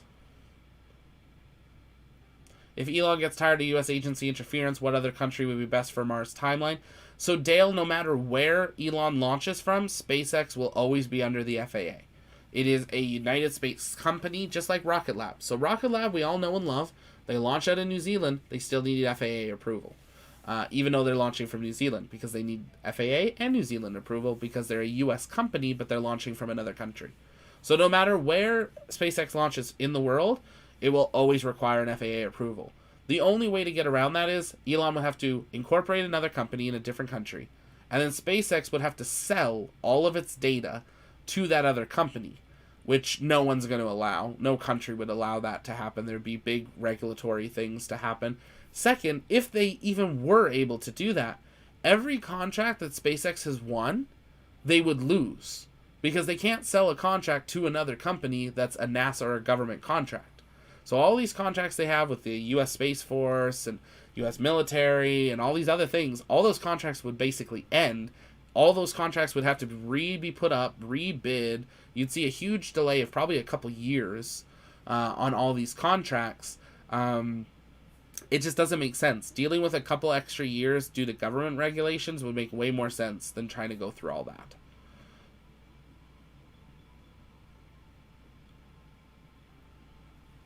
Thank you for the opportunity to hang out here with Direct Connection Starbase. Feeling I'm there too. Oh, that's awesome. I appreciate it. Yeah, I always have it pulled up. Feels like it's a window to Starbase. And I can't wait to be down there in about 4.5 weeks or so. Really excited for that. Hello from Germany. Good to see you. Yeah, if you guys are just joining us, I know we're seeing some new people join. Welcome. My name's Zach. I'm the host here at the Launchpad. Take a moment, engage that subscribe button. We're super close to that 5,200 subscriber mark. We want to see if we can hit it here today.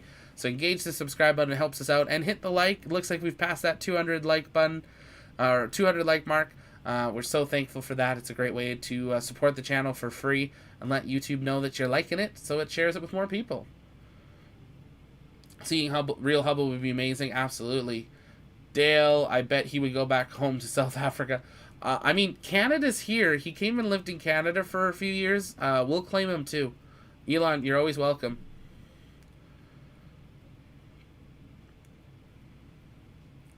Right. Sorry. Yes, Atlantis did the final mission. Discovery deployed it. What I meant to say.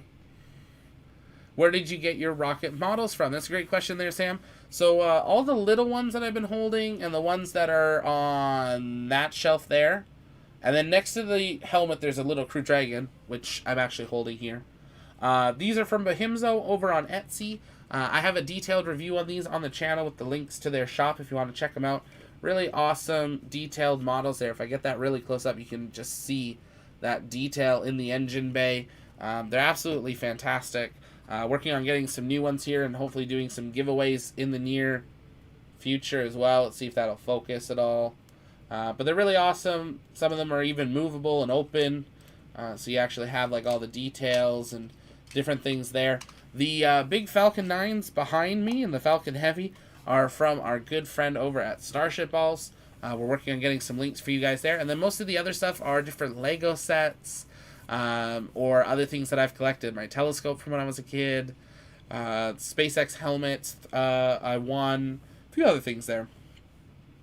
Yeah, ITAR regulations would definitely prevent the selling of Starship tech. Or at least there would be a lot of stuff they have to do here quickly. Matt Otter, I'm just going to start calling you guys Matt and Ryland. It's going to be easier. Off the wall question here. What is your all-time favorite launch or mission in history or present day? Excuse me. Ooh, that's a big question. While I think of an answer, you guys answer the same question in the chat. What is your favorite all-time launch or mission in history from the start of the Space Force to now? We would love to, yeah, hear your guys' thoughts. Let us know in the chat.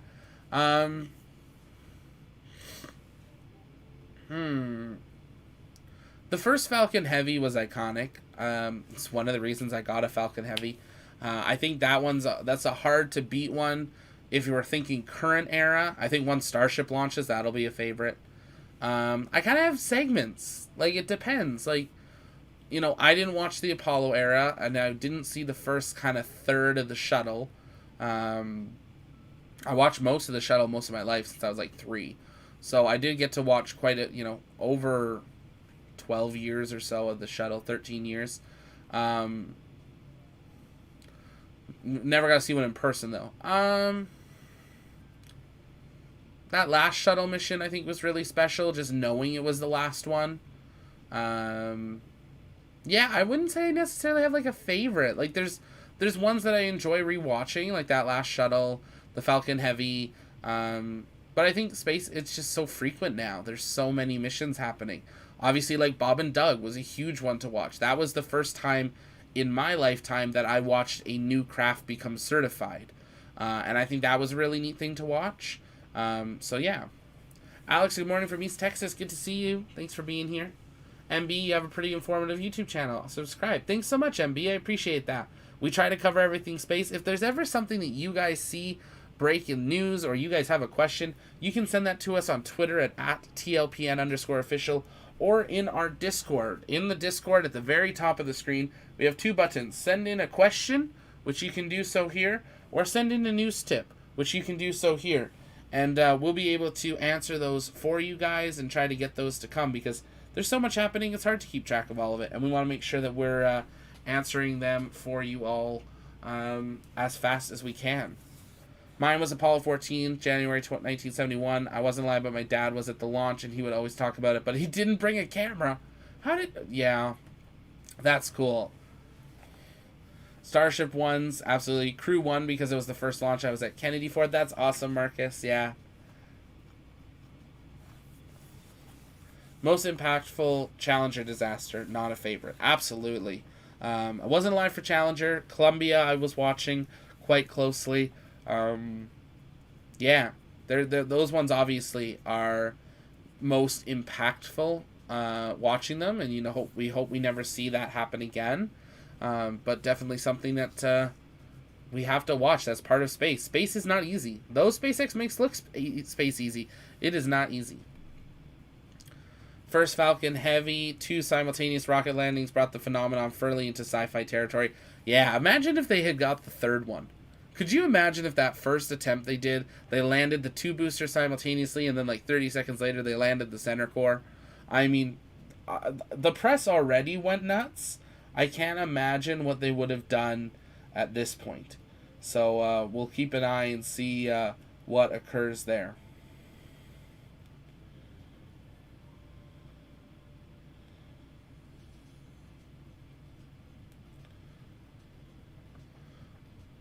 Bookers, hey, how's it going? Yes, always remember Challenger, Columbia, and Apollo 1. We can't forget that. If you're just joining us, though, thanks for hanging out. Keep sending in your questions. We want to hear what was your guys' favorite or most impactful mission that you've seen, either online or in person. Let us know in the chat. But also send in any questions you have. Hashtag AskTLP or at the Launchpad. And we're going to continue answering those here live as we continue on. But if you haven't yet, take a moment, check out our GoFundMe. We are heading down to NASA and to Starbase in September, and we need your guys' help.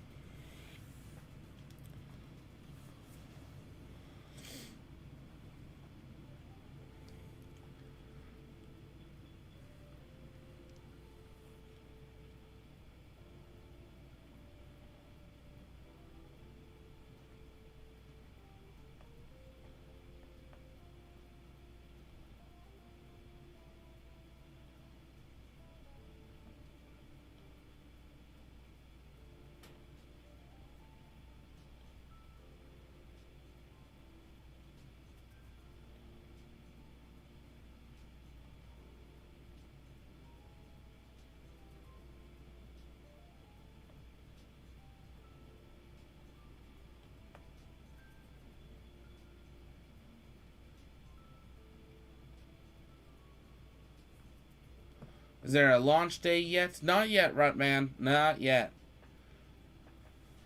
After challenges, a lot of people started watching space and NASA after that. It really got a lot of attention. Absolutely. We're keeping an eye on Starship S20 here. They got some man lifts up next to it. Working on some of those heat shields and heat tiles. As well as they're working on Booster 3 here. We're waiting to see if it gets lifted off the pad. But we're probably going to take just a quick talking break here. We have been going for almost 2 hours. About an hour and... just over an hour and a half. So I'm going to take a quick talking break. We're going to continue answering the questions in the chat. So make sure you stay here with us. Send those in. And I will be back in just a couple of minutes. But you're watching Starbase Live thanks to our friends over at S Padre. And we are going to continue to answer your questions in just a couple of minutes. So stay with us.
And we are back. We took a a little bit longer of a break than I thought we were going to take there to rest the voice. It had been a little bit, but we are live here. If you have not, take a moment, refresh your screen as the thumbnail has been updated and the title of this video has been updated because we have some really crazy news that just broke. In the story of the Human Landing System contract. We thought it was done. The GAO was done. GAO said, you know what, Blue Origin, you lost. NASA did nothing wrong. Well, Jeff isn't going down without a fight, and it has officially been revealed that Jeff Bezos has officially filed and is suing NASA. This is just breaking now.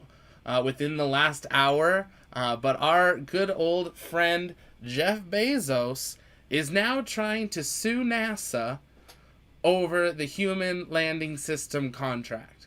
So you wonder why those infographics disappeared? This is why. For it. So we're going to be hanging out and talking about it. This was one of their favorite infographics that they made that we were talking about earlier. But Blue Origin is not done fighting. Neither is Jeff. They're getting a little bit desperate. Yeah, exactly how I feel there, Space Beetle.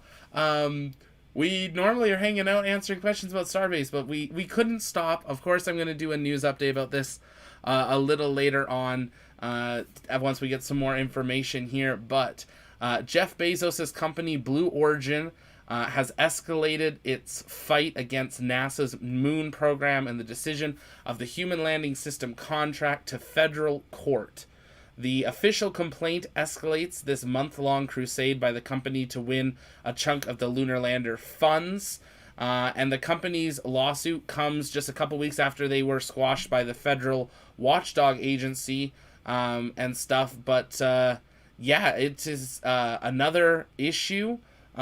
This lawsuit could now trigger another procedural pause in SpaceX's contract and add a delay to NASA's race to land astronauts on the moon in 2024. If we released a video yesterday talking about how the spacesuits are causing a problem, how SLS could cause a problem, how Orion could cause a problem. Well, now Jeff might be causing the problem because they're now going to court, and we do not know how long this will take. But under the complaint filed by Blue Origin here this morning with the U.S. Court of Federal Claims, this court order was actually filed. We don't have a date yet, but it was hidden behind a protective order. We do not know if this protective order has been lifted or if this has just been leaked out, but we do have it from multiple sources that this lawsuit has occurred, and we are waiting to see what is actually going to happen here now with this. If you're just joining us, welcome. This is normally our Starbase live coverage where we were expecting the rollout of Booster 4, but we had to bring this to you live of what is happening. But as Twitter is politely reminding Blue Origin and Jeff, where are the engines? Where's New Glenn? And you can't get it up. But now they are suing NASA and are causing some issues on the development of the Human Landing System contract. Luckily, SpaceX did get $300 million about an hour after the GAO swished their last protest. So SpaceX has at least received some money to be able to begin work on the lunar lander contract, but this could cause another delay of just that process. We don't know a whole lot about the complaint just yet. We're keeping an eye for more information to be coming out, but kind of recapping what the protest and now this lawsuit is over is in April, NASA announced that it awarded SpaceX a about 2.9 and some number billion-dollar contract for a lunar Starship for Artemis to show some demonstration missions and bring man and woman to the moon for the first time in over 50 years. Another one of the competitors that was bidding was Blue Origin, whose proposal was $5.9 billion over the last couple of months, we have seen Blue Origin kind of get desperate, kind of bribing, kind of begging, offering to take over $2 billion off that price tag and bringing it down to $3.9 billion. But now we are seeing another thing. So Blue Origin and Dynetics, the other one that was bidding, filed an official protest with the Government Accountability Office about a week after NASA made the announcement. And we've been kind of following this along all the way through. So if you haven't seen all the stories, you can go back and watch them all. They all have a lunar starship on the thumbnail. The GAO came back about a week and a half ago and said, you have no grounds here. They said NASA's done this fairly. They've done it truthfully. They said there was one small instance where NASA did have a little bit of an oversight, but the GAO was like, that wouldn't have made either one of you more competitive. It was a part of the process of the announcement that they could have done just a little better. It didn't actually change the outcome, and now Jeff is suing NASA over that to try to get it going here. So if you're just joining us, welcome. My name's Zach. I'm the host here at the Launchpad. I know lots of new people jumping in, so if you're new, our mission here at the Launchpad is to inform and inspire the explorers of tomorrow. And we try to cover everything space and space news. And just about 20 minutes ago or so, news broke as the Blue Origin company has officially filed a complaint with the U.S. Court of Federal Claims against NASA's decision to pick SpaceX for the Lunar Lander Award. But also they are specifically listing in the complaint that they are challenging NASA's unlawful and improper evaluation of proposals submitted under the HLS Option A BAA contract. According to a request, the complaint is under seal. So the actual complaint, the full lawsuit, we do not know of. It is still hidden, but someone saw it and was like, the world needs to know.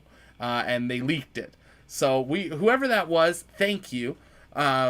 Because this is just adding to this entire kind of chaos of what is happening. Let me know what you guys think in the comments. I know there's some great ones here.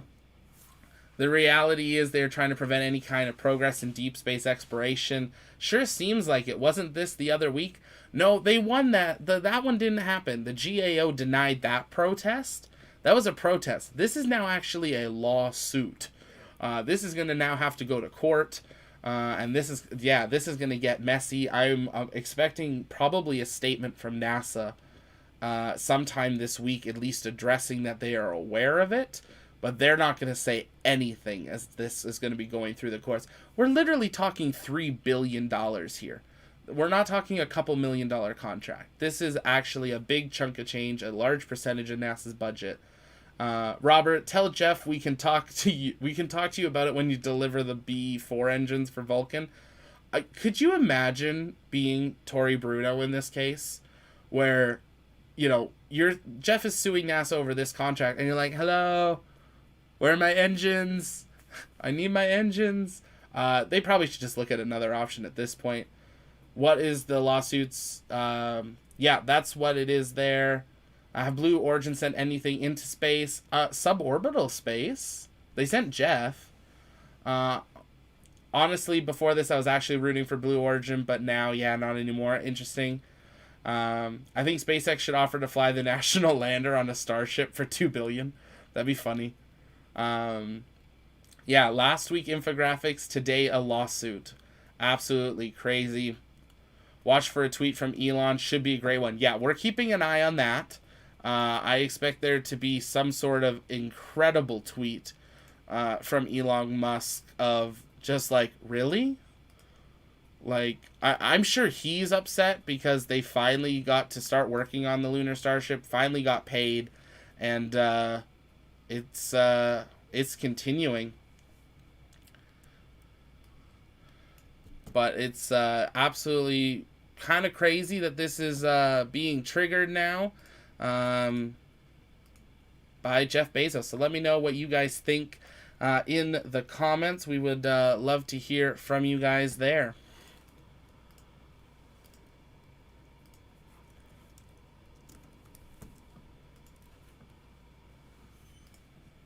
I think Jeff is a crybaby and can't stand losing. They're going to lose in court. Why buy BO? I mean, they're years behind development. The lawsuit will be tossed. That's what I'm thinking. I'm camping. I think the moment this goes in front of some sort of court, the judge is going to be like, are you kidding me? And then be like, goodbye. Will be interesting to see how it is. Yeah, Matt, hit the like and subscribe if you guys are new. Thanks for being here.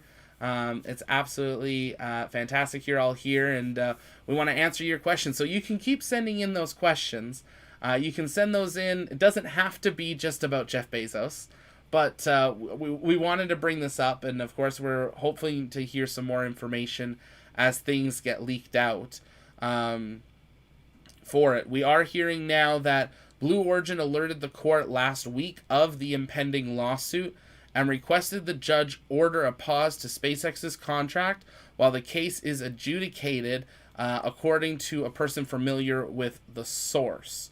So this did start last week, we are hearing, and is just now starting to come to the light of day. NASA needs to cut all ties with Blue Origin. I mean, at this point, are you going to work with someone that's suing you? Like, probably not. You can sue anyone in America. It's true, Preston. You sneeze wrong, and someone will sue. Jeff Bezos is just making any kind of progress in regards to human space exploration got a lot slower. Yeah, absolutely. Jeff is literally Caillou. That bald child that cries when he doesn't get his way. I haven't thought of Caillou in years, but that is a beautiful comment. That is I didn't even notice that was from you, Marcus. That is a beautiful comment. The Launchpad, Blue Origin can't seal their own lawsuit. They can request it sealed, but the judge would have to order it sealed. I don't think they have a good reason to do it. From what we can tell, they have sealed it. At least at this point, we are awaiting to see what actually will occur. But yeah, it's something that's happening. BO has more lawyers than engineers. Well, that's what Elon said a couple days ago with that infographic that everyone knows and loves. It was them talking about train of thought, just going in circles. So many thoughts right now. Elon stated that, like, even if Santa just presented them with a working rocket that would work and get them to the moon, they'd still probably try to cancel it. But we'll see here. Oh, here's the blue. Oh, we have the request. Do we have it? Can I find it? Is this the request? Where's the request? We're trying to find this live here, folks. Motion for... Okay, we got a screenshot. I'm just going to read it. Motion for leave to file a complaint under seal. This is from the U.S. Court of Federal Claims. It's a bid protest between Blue Origin. So this does not include Dynetics. This is from Blue Origin to the United States of... this is... Okay, I have to put this on the screen. This is coming to us from Michael Sheets here. And he's got this picture here. I'm pulling this up. Here we go. I just like to point out, this protest is Blue Origin Federation versus the United States of America. Just the whole country. So if you are American, you are now being sued by Blue Origin. Motion to leave a file for complaint. Plaintiff Blue Origin Federation is an undersigned counsel. Respectfully moves this court leave to file a complaint under seal. The complaint is Blue Origin's initial pleading before the court in this matter and is intended to initiate a post-award bid protest action challenging the actions of the defendant, the United States, acting through the National Aeronautics and Space Administration, NASA. Blue Origin challenges NASA award of the Human Landing System Option A, HLS Option A, under Broad Agency Announcement, the BAA, and then there's some numbers, to Space Exploration Technologies Corp., which is SpaceX's legal name.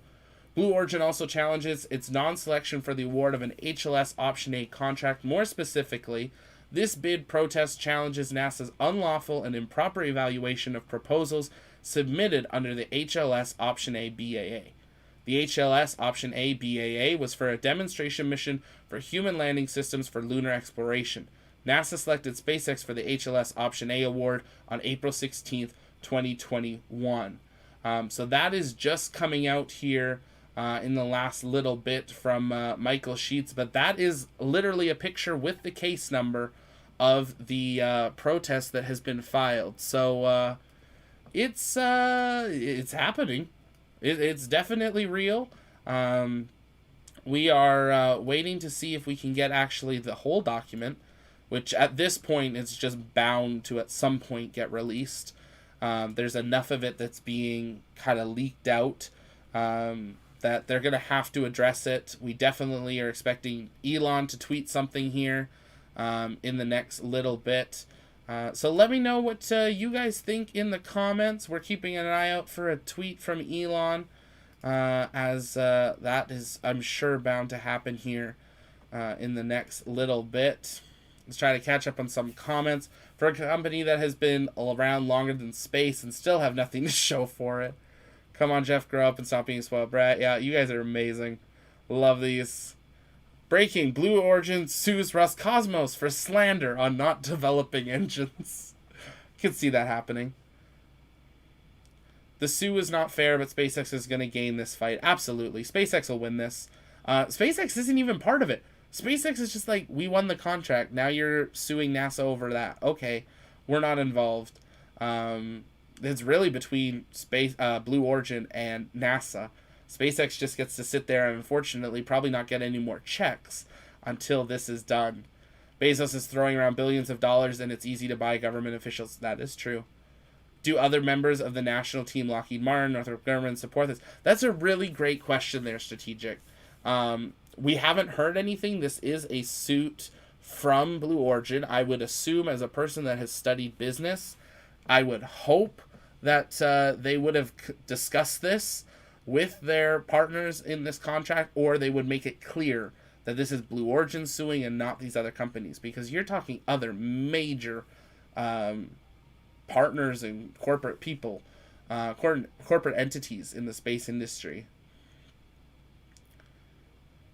Cool to see both the tower will catch the booster and the Starship. Yeah, it's going to be awesome to see that, Adam. They are currently working on the catch arms at the base of the tower here. We can punch in a little closer so you guys can see it here. This may allow NASA to open up for a Dream Chaser to move forward human-rated. Not connected directly. They are different contracts.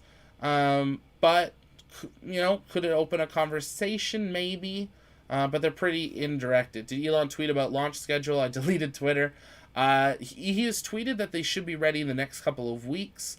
We do have some info from sources close to Starbase that it'll be a little bit longer than that, and we're probably looking at the first or second week of October at this point.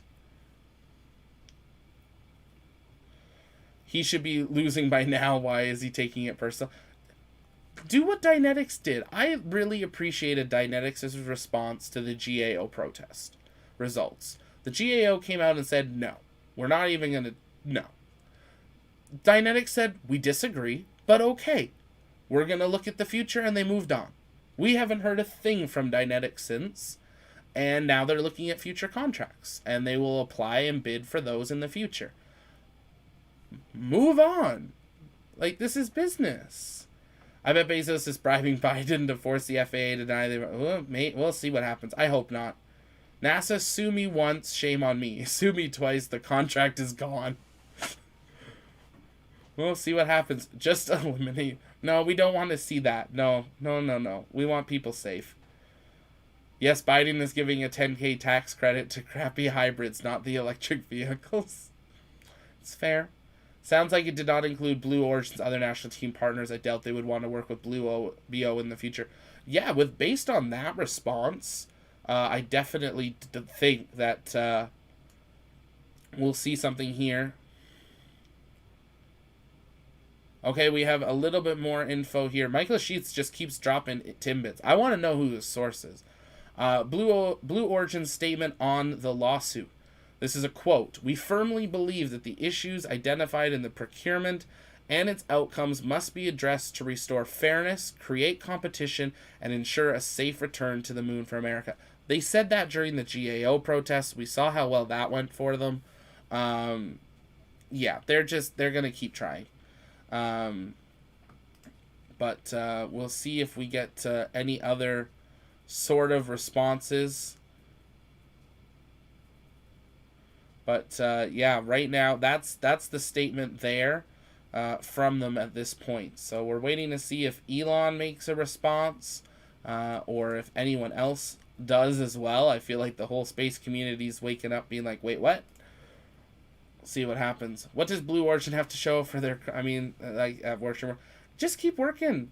Just, yeah, exactly. Keep working on the future there. They also put a cap of 40,000 on cars eligible for 10K, eliminating most of... I didn't know that, Raw. That's good to know. I hadn't dived too deep into it. I'm in Canada, so it doesn't, super directly impact me. So I hadn't actually seen that. But if you're just joining us, welcome. If you can do just a couple quick things for me. 1, hit the like button. It's free. And 2, subscribe. Here at the Launchpad, we cover absolutely everything space and love to invite you to join our community. We want to see, can we get to that 5,250 mark? I think we can. But take a moment. And also, if you can, before you head out, take a look at our GoFundMe. We are heading down to NASA for Inspiration 4, the first all-civilian mission to space, and to Starbase for the first orbital flight test. The trips are already covered, so I am there. Flights, hotels are done. But we want to bring you the best possible coverage by updating some of our equipment. So take a look at that GoFundMe. If you donate, we will give you a shout out here on the stream. And I know we missed one when I was on my break. James Ingalls, thank you so much for your donation. I really appreciate that. I know we're like an hour late, and I apologize on that. But thank you guys so much for that support. Take a minute and check it out. This is just sad, yeah. I already boycott hours when I need something every day. Yeah. I feel like that's what everybody... So one of the big things I will point out is Jeff has left Amazon. He is no longer the CEO of Amazon. But that does not mean, and Chard here makes a really good point, he still has, I'm sure, millions of stocks. He still has a lot of things. So keep in mind, he is still influenced by Amazon. He just isn't the leader of it anymore. I'm just listening to this like a podcast while coding a Discord bot. What are you coding? What type of bot are you coding there, Joshy? That'd be awesome. OJ, he's like one of the villains that never dies after you thought you killed him so many. Honestly, it just keeps coming back. Like, what's going to happen after this? What's next? Are we going to see another sort of protest here? I don't know what to do. Ideally, space exploration shall bring the world together. Absolutely. Mewip?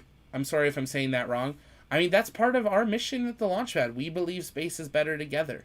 That's why, it's free to subscribe. We do these live streams free. We have our Discord open for free, which if you want to join it, you can join us. It's in the description. Discord's in my ear. That's where the AirPod is. We're hanging out in live comms. But yeah, like, we want space to happen together, and we want to grow it together and learn about it. And it's, it should be bringing companies in the world together to work on it. Obviously, competition has to happen, and there's always going to be losers. But, you move on and you go for the next contract.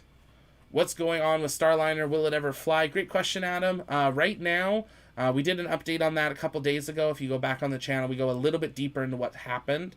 But basically, there's issues with the valves. There's issues with the propulsion system, like the RCS thrusters on it. So they did all the work that they could. There are 17 thrusters. 19 thrusters. They reopened 15 of them. 4 of them won't open, so they are having to remove Starliner from the rocket, ship it back to the factory, rework on it, ship it back out. The absolute earliest we could see a launch now is mid-November after the Lucy mission, but most likely this Starliner will be slipping till next year at this point. Absolutely the most likely there. Welcome, Sam. Great to see you. Welcome to the Discord. Someone else just joined the Discord, but right now it's just showing me all numbers, so I don't know who you are, but welcome. Good to have you in here. Thanks for being here. If you guys are new, let us know who you are. We'll give you a shout out if you join the Discord or donate there. Matt, do we know if the motion was granted? There should be an order granting if it was. If not, they may have not actually filed the complaint yet. We're trying to find some more of the actual paperwork on it to see just what all has been filed, but those are the first statements that we are seeing coming from the complaint. But we do have that one shot here that I'll pull back up very quickly here that does show the official complaint being filed as this process continues down the rabbit hole of Blue Origin not winning. So we're seeing if we can find any paperwork. But this was the one we were talking about here. We're punched in, but this is the filing here. If we punch back out, you can see more of the whole thing. Let's see if we can get this to fit for you guys. Yeah, we'll transition there. Joshy, welcome to the Discord. Good to see you. Thanks for being here. But this is what we were talking about here. If you're just joining us, it's quite the day as Blue Origin is officially suing the United States of America over the decision of the HLS contract. So we're just covering that, but we're keeping an eye out on that, Matt. If any of you guys do see the paperwork before I bring it up, if you can tag us at @TLPN_official on Twitter or just send it to us in Discord, that would be fantastic. We're keeping an eye kind of on all our sources to see any new information come out over the next little bit here. But it is definitely breaking space Twitter. And we'll see what comes out of it next. Done more harm than good, yeah. Primary date for the 16th. Yes, the closure has been canceled for today's road closure movement, which we were expecting to see Booster 4 be rolled out to the launch site here to begin its testing. But that was canceled, and now they're working on Booster 3, which it looks like the cranes moved just a little bit, and they're working on SN20. You can see all those lifts up next to the side of SN20 here.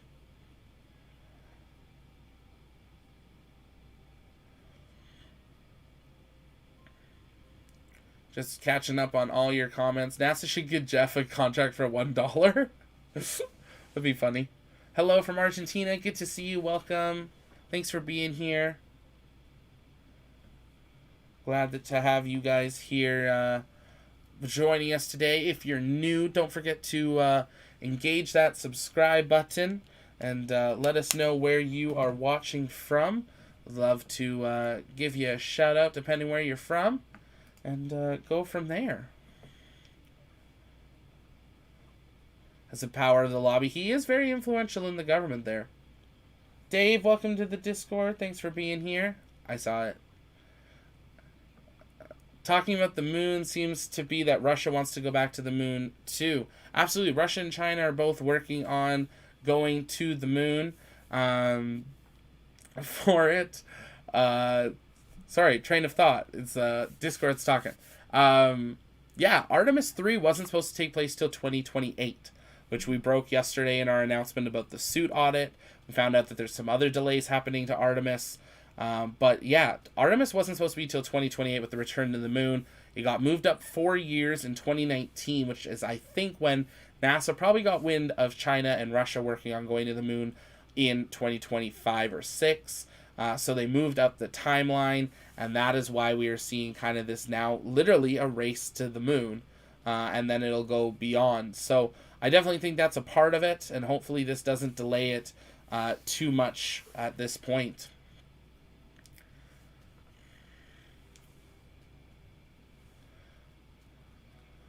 300 here. David, hey, I'm from Canada, fellow SpaceX and space enthusiast. Awesome. Hey, David, good to see you. Good to see another Canadian in here. Putting on the Launchpad when I'm programming, doing some rocket science is just pure serenity. Oh my. Not sure I've ever had my voice the voice described as serene, but okay. I'll take it. Just going along with what you're making. That's awesome.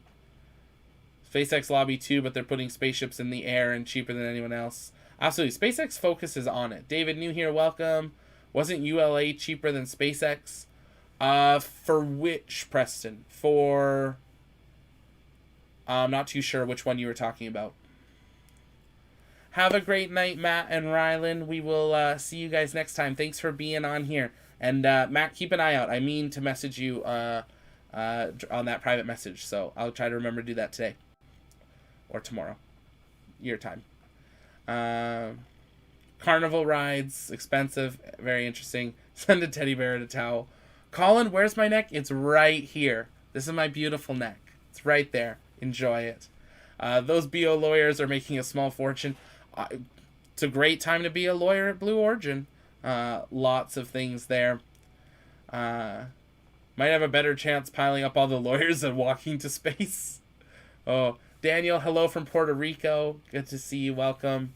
So I should sue a company if they don't hire me. I mean, technically, that's basically what they're doing.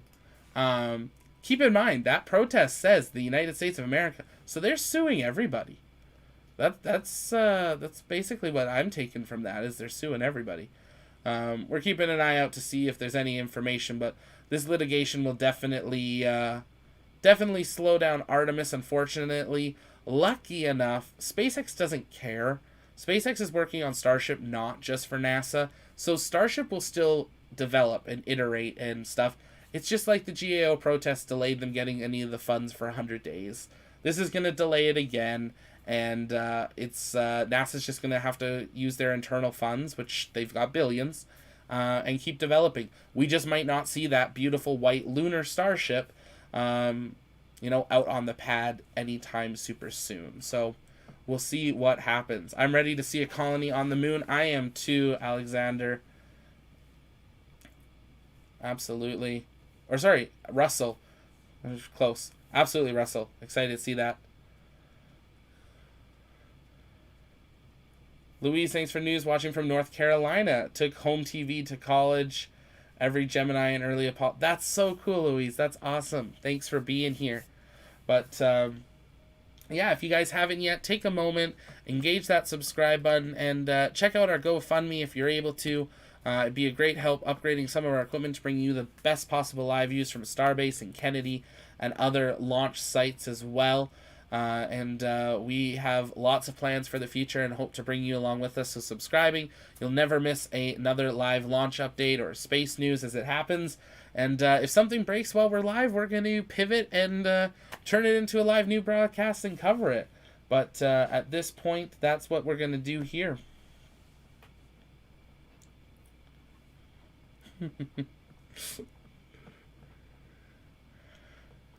you're just joining us, though, take a minute, send in any questions you have, #AskTLP or at the Launchpad, and we will answer those questions live. Doesn't have to be just about Jeff. We do talk about everything else space, so you can send those in. Graham from the UK, my first visit here and liking it. Thanks so much, Graham. Welcome. Great to have you here. Thanks to all the new people joining the Discord. It looks like Joshy, you were member 200. There's no prize, but congratulations.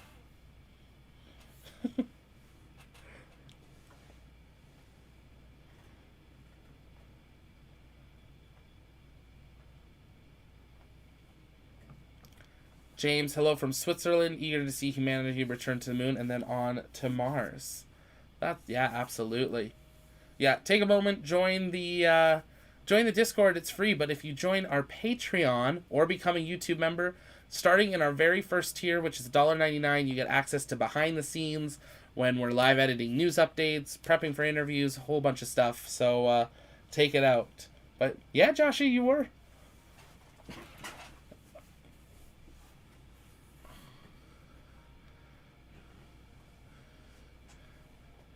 Kieran, we also cover a little bit about the cranes. You can see too, absolutely. Kieran is an amazing crane operator. That's part of our team that is here to answer questions about those massive cranes that you can see on your screen here. Some of the largest cranes in the world.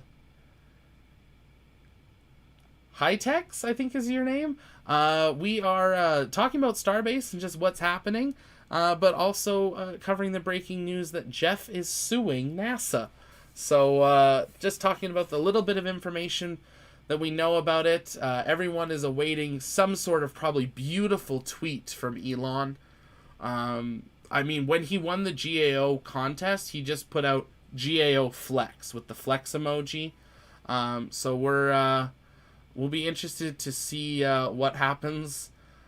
Some great tweets of this $1 billion temper tantrum continues. And we'll see what happens. Tori Bruno hasn't said anything yet, but we'll see if anything comes out here in the next little bit. Or just joining us, send in your questions, engage the subscribe button, and we will answer that. I missed the part about the lawsuit is about. Yeah, absolutely. Let me pull that back up here. So they have filed with the federal court. Let me pull up the actual official tweet here so I quote it correctly for you guys.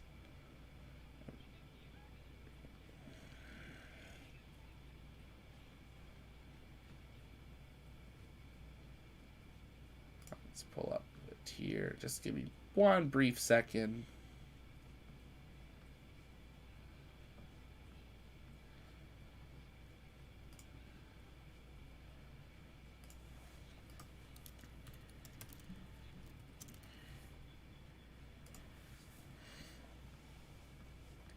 I'll pull up the paperwork here. So the lawsuit is challenging the actions of the United States of America, acting through the National Aeronautics and Space Administration, NASA, challenging the award of the Human Landing System Option A contract.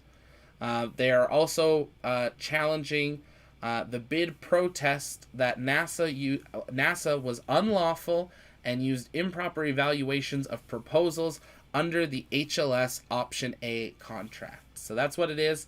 That's all we know as of yet.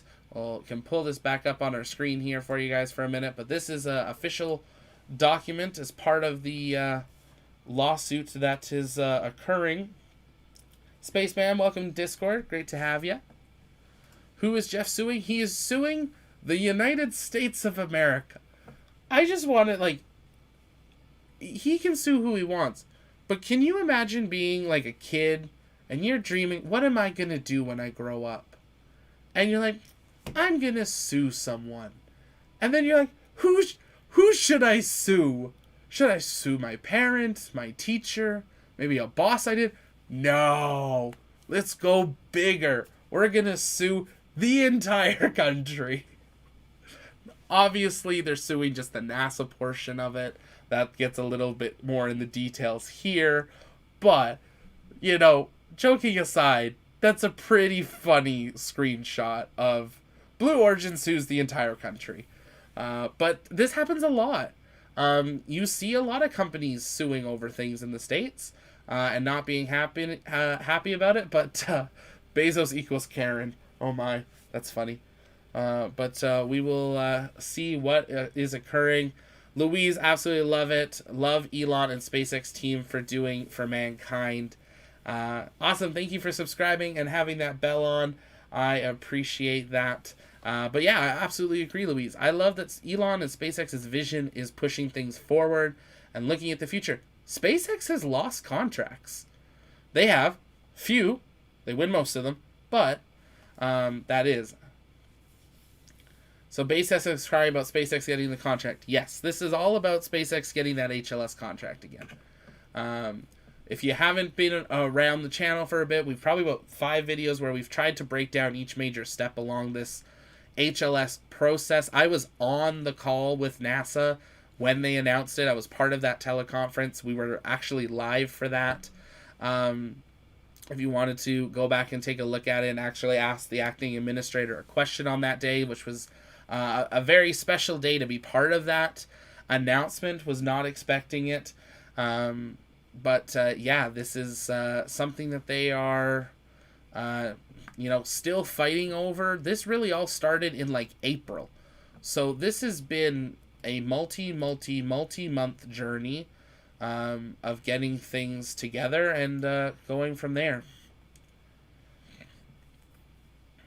SpaceX did go to court for other contracts earlier against the ULA. It's absolutely true. Absolutely, SpaceX has filed lawsuits. So have other companies. This is a very normal part of business, unfortunately, in the States. But it's just funny on this one how it has multiple times been changed and they just keep going. Like SpaceX won, then it got told, okay, we're fighting it, then it didn't win, then they didn't win, then they protest, then they didn't win, and now they're suing, and they're not going to win.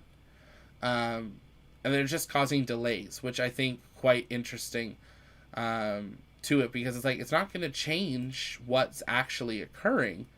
It's just delaying the inevitable. Has BO ever demonstrated an ability to reach Earth orbit yet? No. Suborbital, yes. Which apparently isn't even that great of an experience, according to Wally Funk. So she apparently was not all that impressed when she landed. I'm sure she was overjoyed that she finally went to space, but apparently, according to some of her reviews, not everything was perfect. But we're gonna keep hanging out and answering your guys' questions, so you can keep sending those in. If you guys have any, we would love to answer them. You can send those in the chat, hashtag AskTLP or at the Launchpad, and we will be answering those live for you there. If you're new in the Discord as well, take a scroll through. If you have questions, you can always drop those in. Any of our team will answer those, or really anyone else in the Discord. We got a pretty active community for it. We're hanging out in live comms where really you guys just can hear me in real time and respond without the YouTube delay. But if you don't have a mic, that's totally fine. We do have our live hangout text area as well that you can type in, but then you get to listen in without the time delay and kind of be part of the conversation.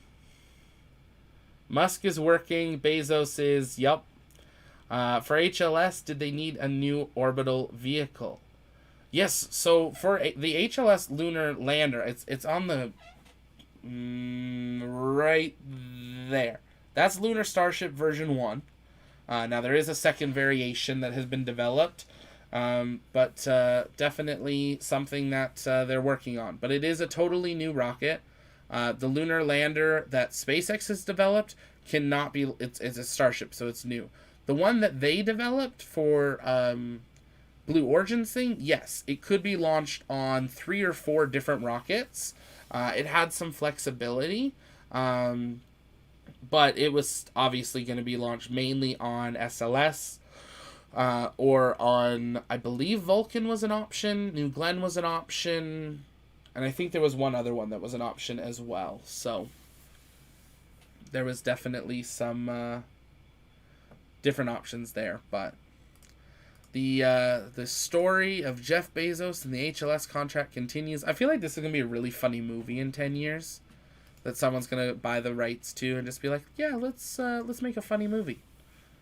How much money did Bezos and Boeing give to lobbyists? It's a very good question.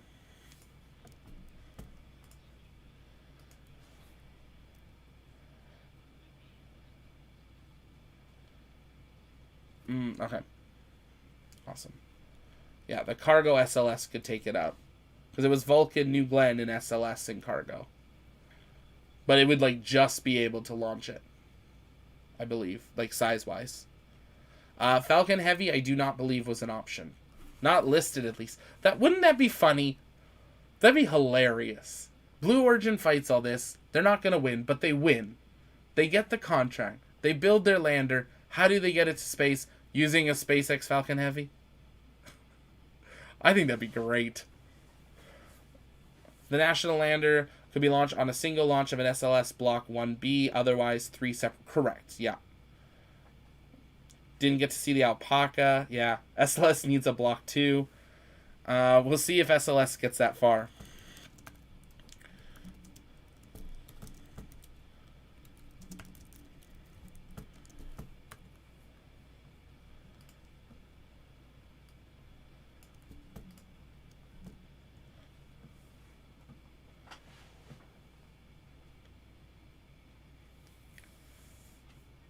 She can keep sending in those questions and we'll be answering them.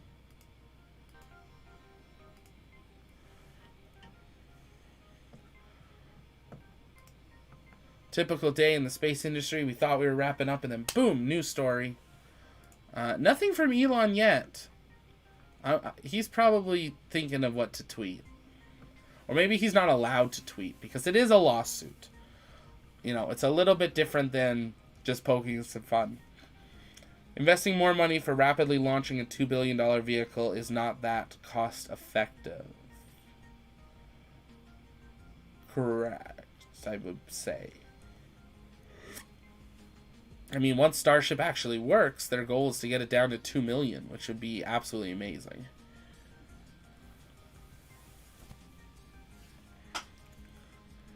It's like the movie it's like the movie Pirates of Silicon Valley, but with Musk and Bezos about to the start of a space. Is that actually a movie? I should probably watch that if that's actually a movie. Doesn't the National Lander need other... It looks bad today. It's pretty good. It's a little cloudier. Keep in mind this camera is over 6 miles away. This is thanks to our friends over at S Padre. So you're seeing some atmospheric distortion just because of the heat and the humidity. But right now, actually, the weather's pretty good. Little internet dropout here. Stay with us. There we go. I think we're back. A little...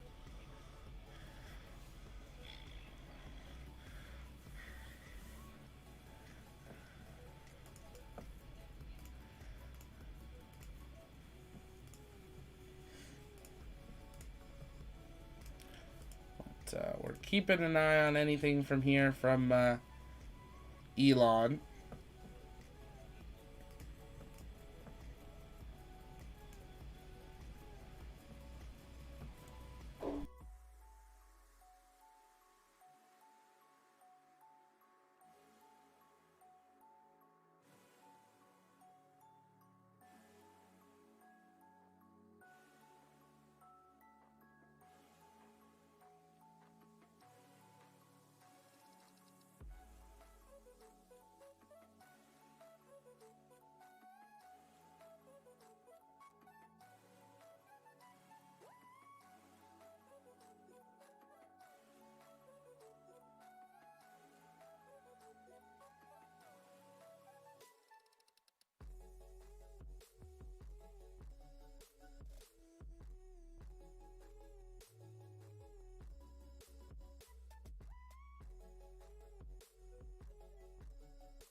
We're gonna see if that holds the stream a little better there, maybe without the camera. We'll see. Having a little bit of dropout here from our internet, so we'll give it a moment.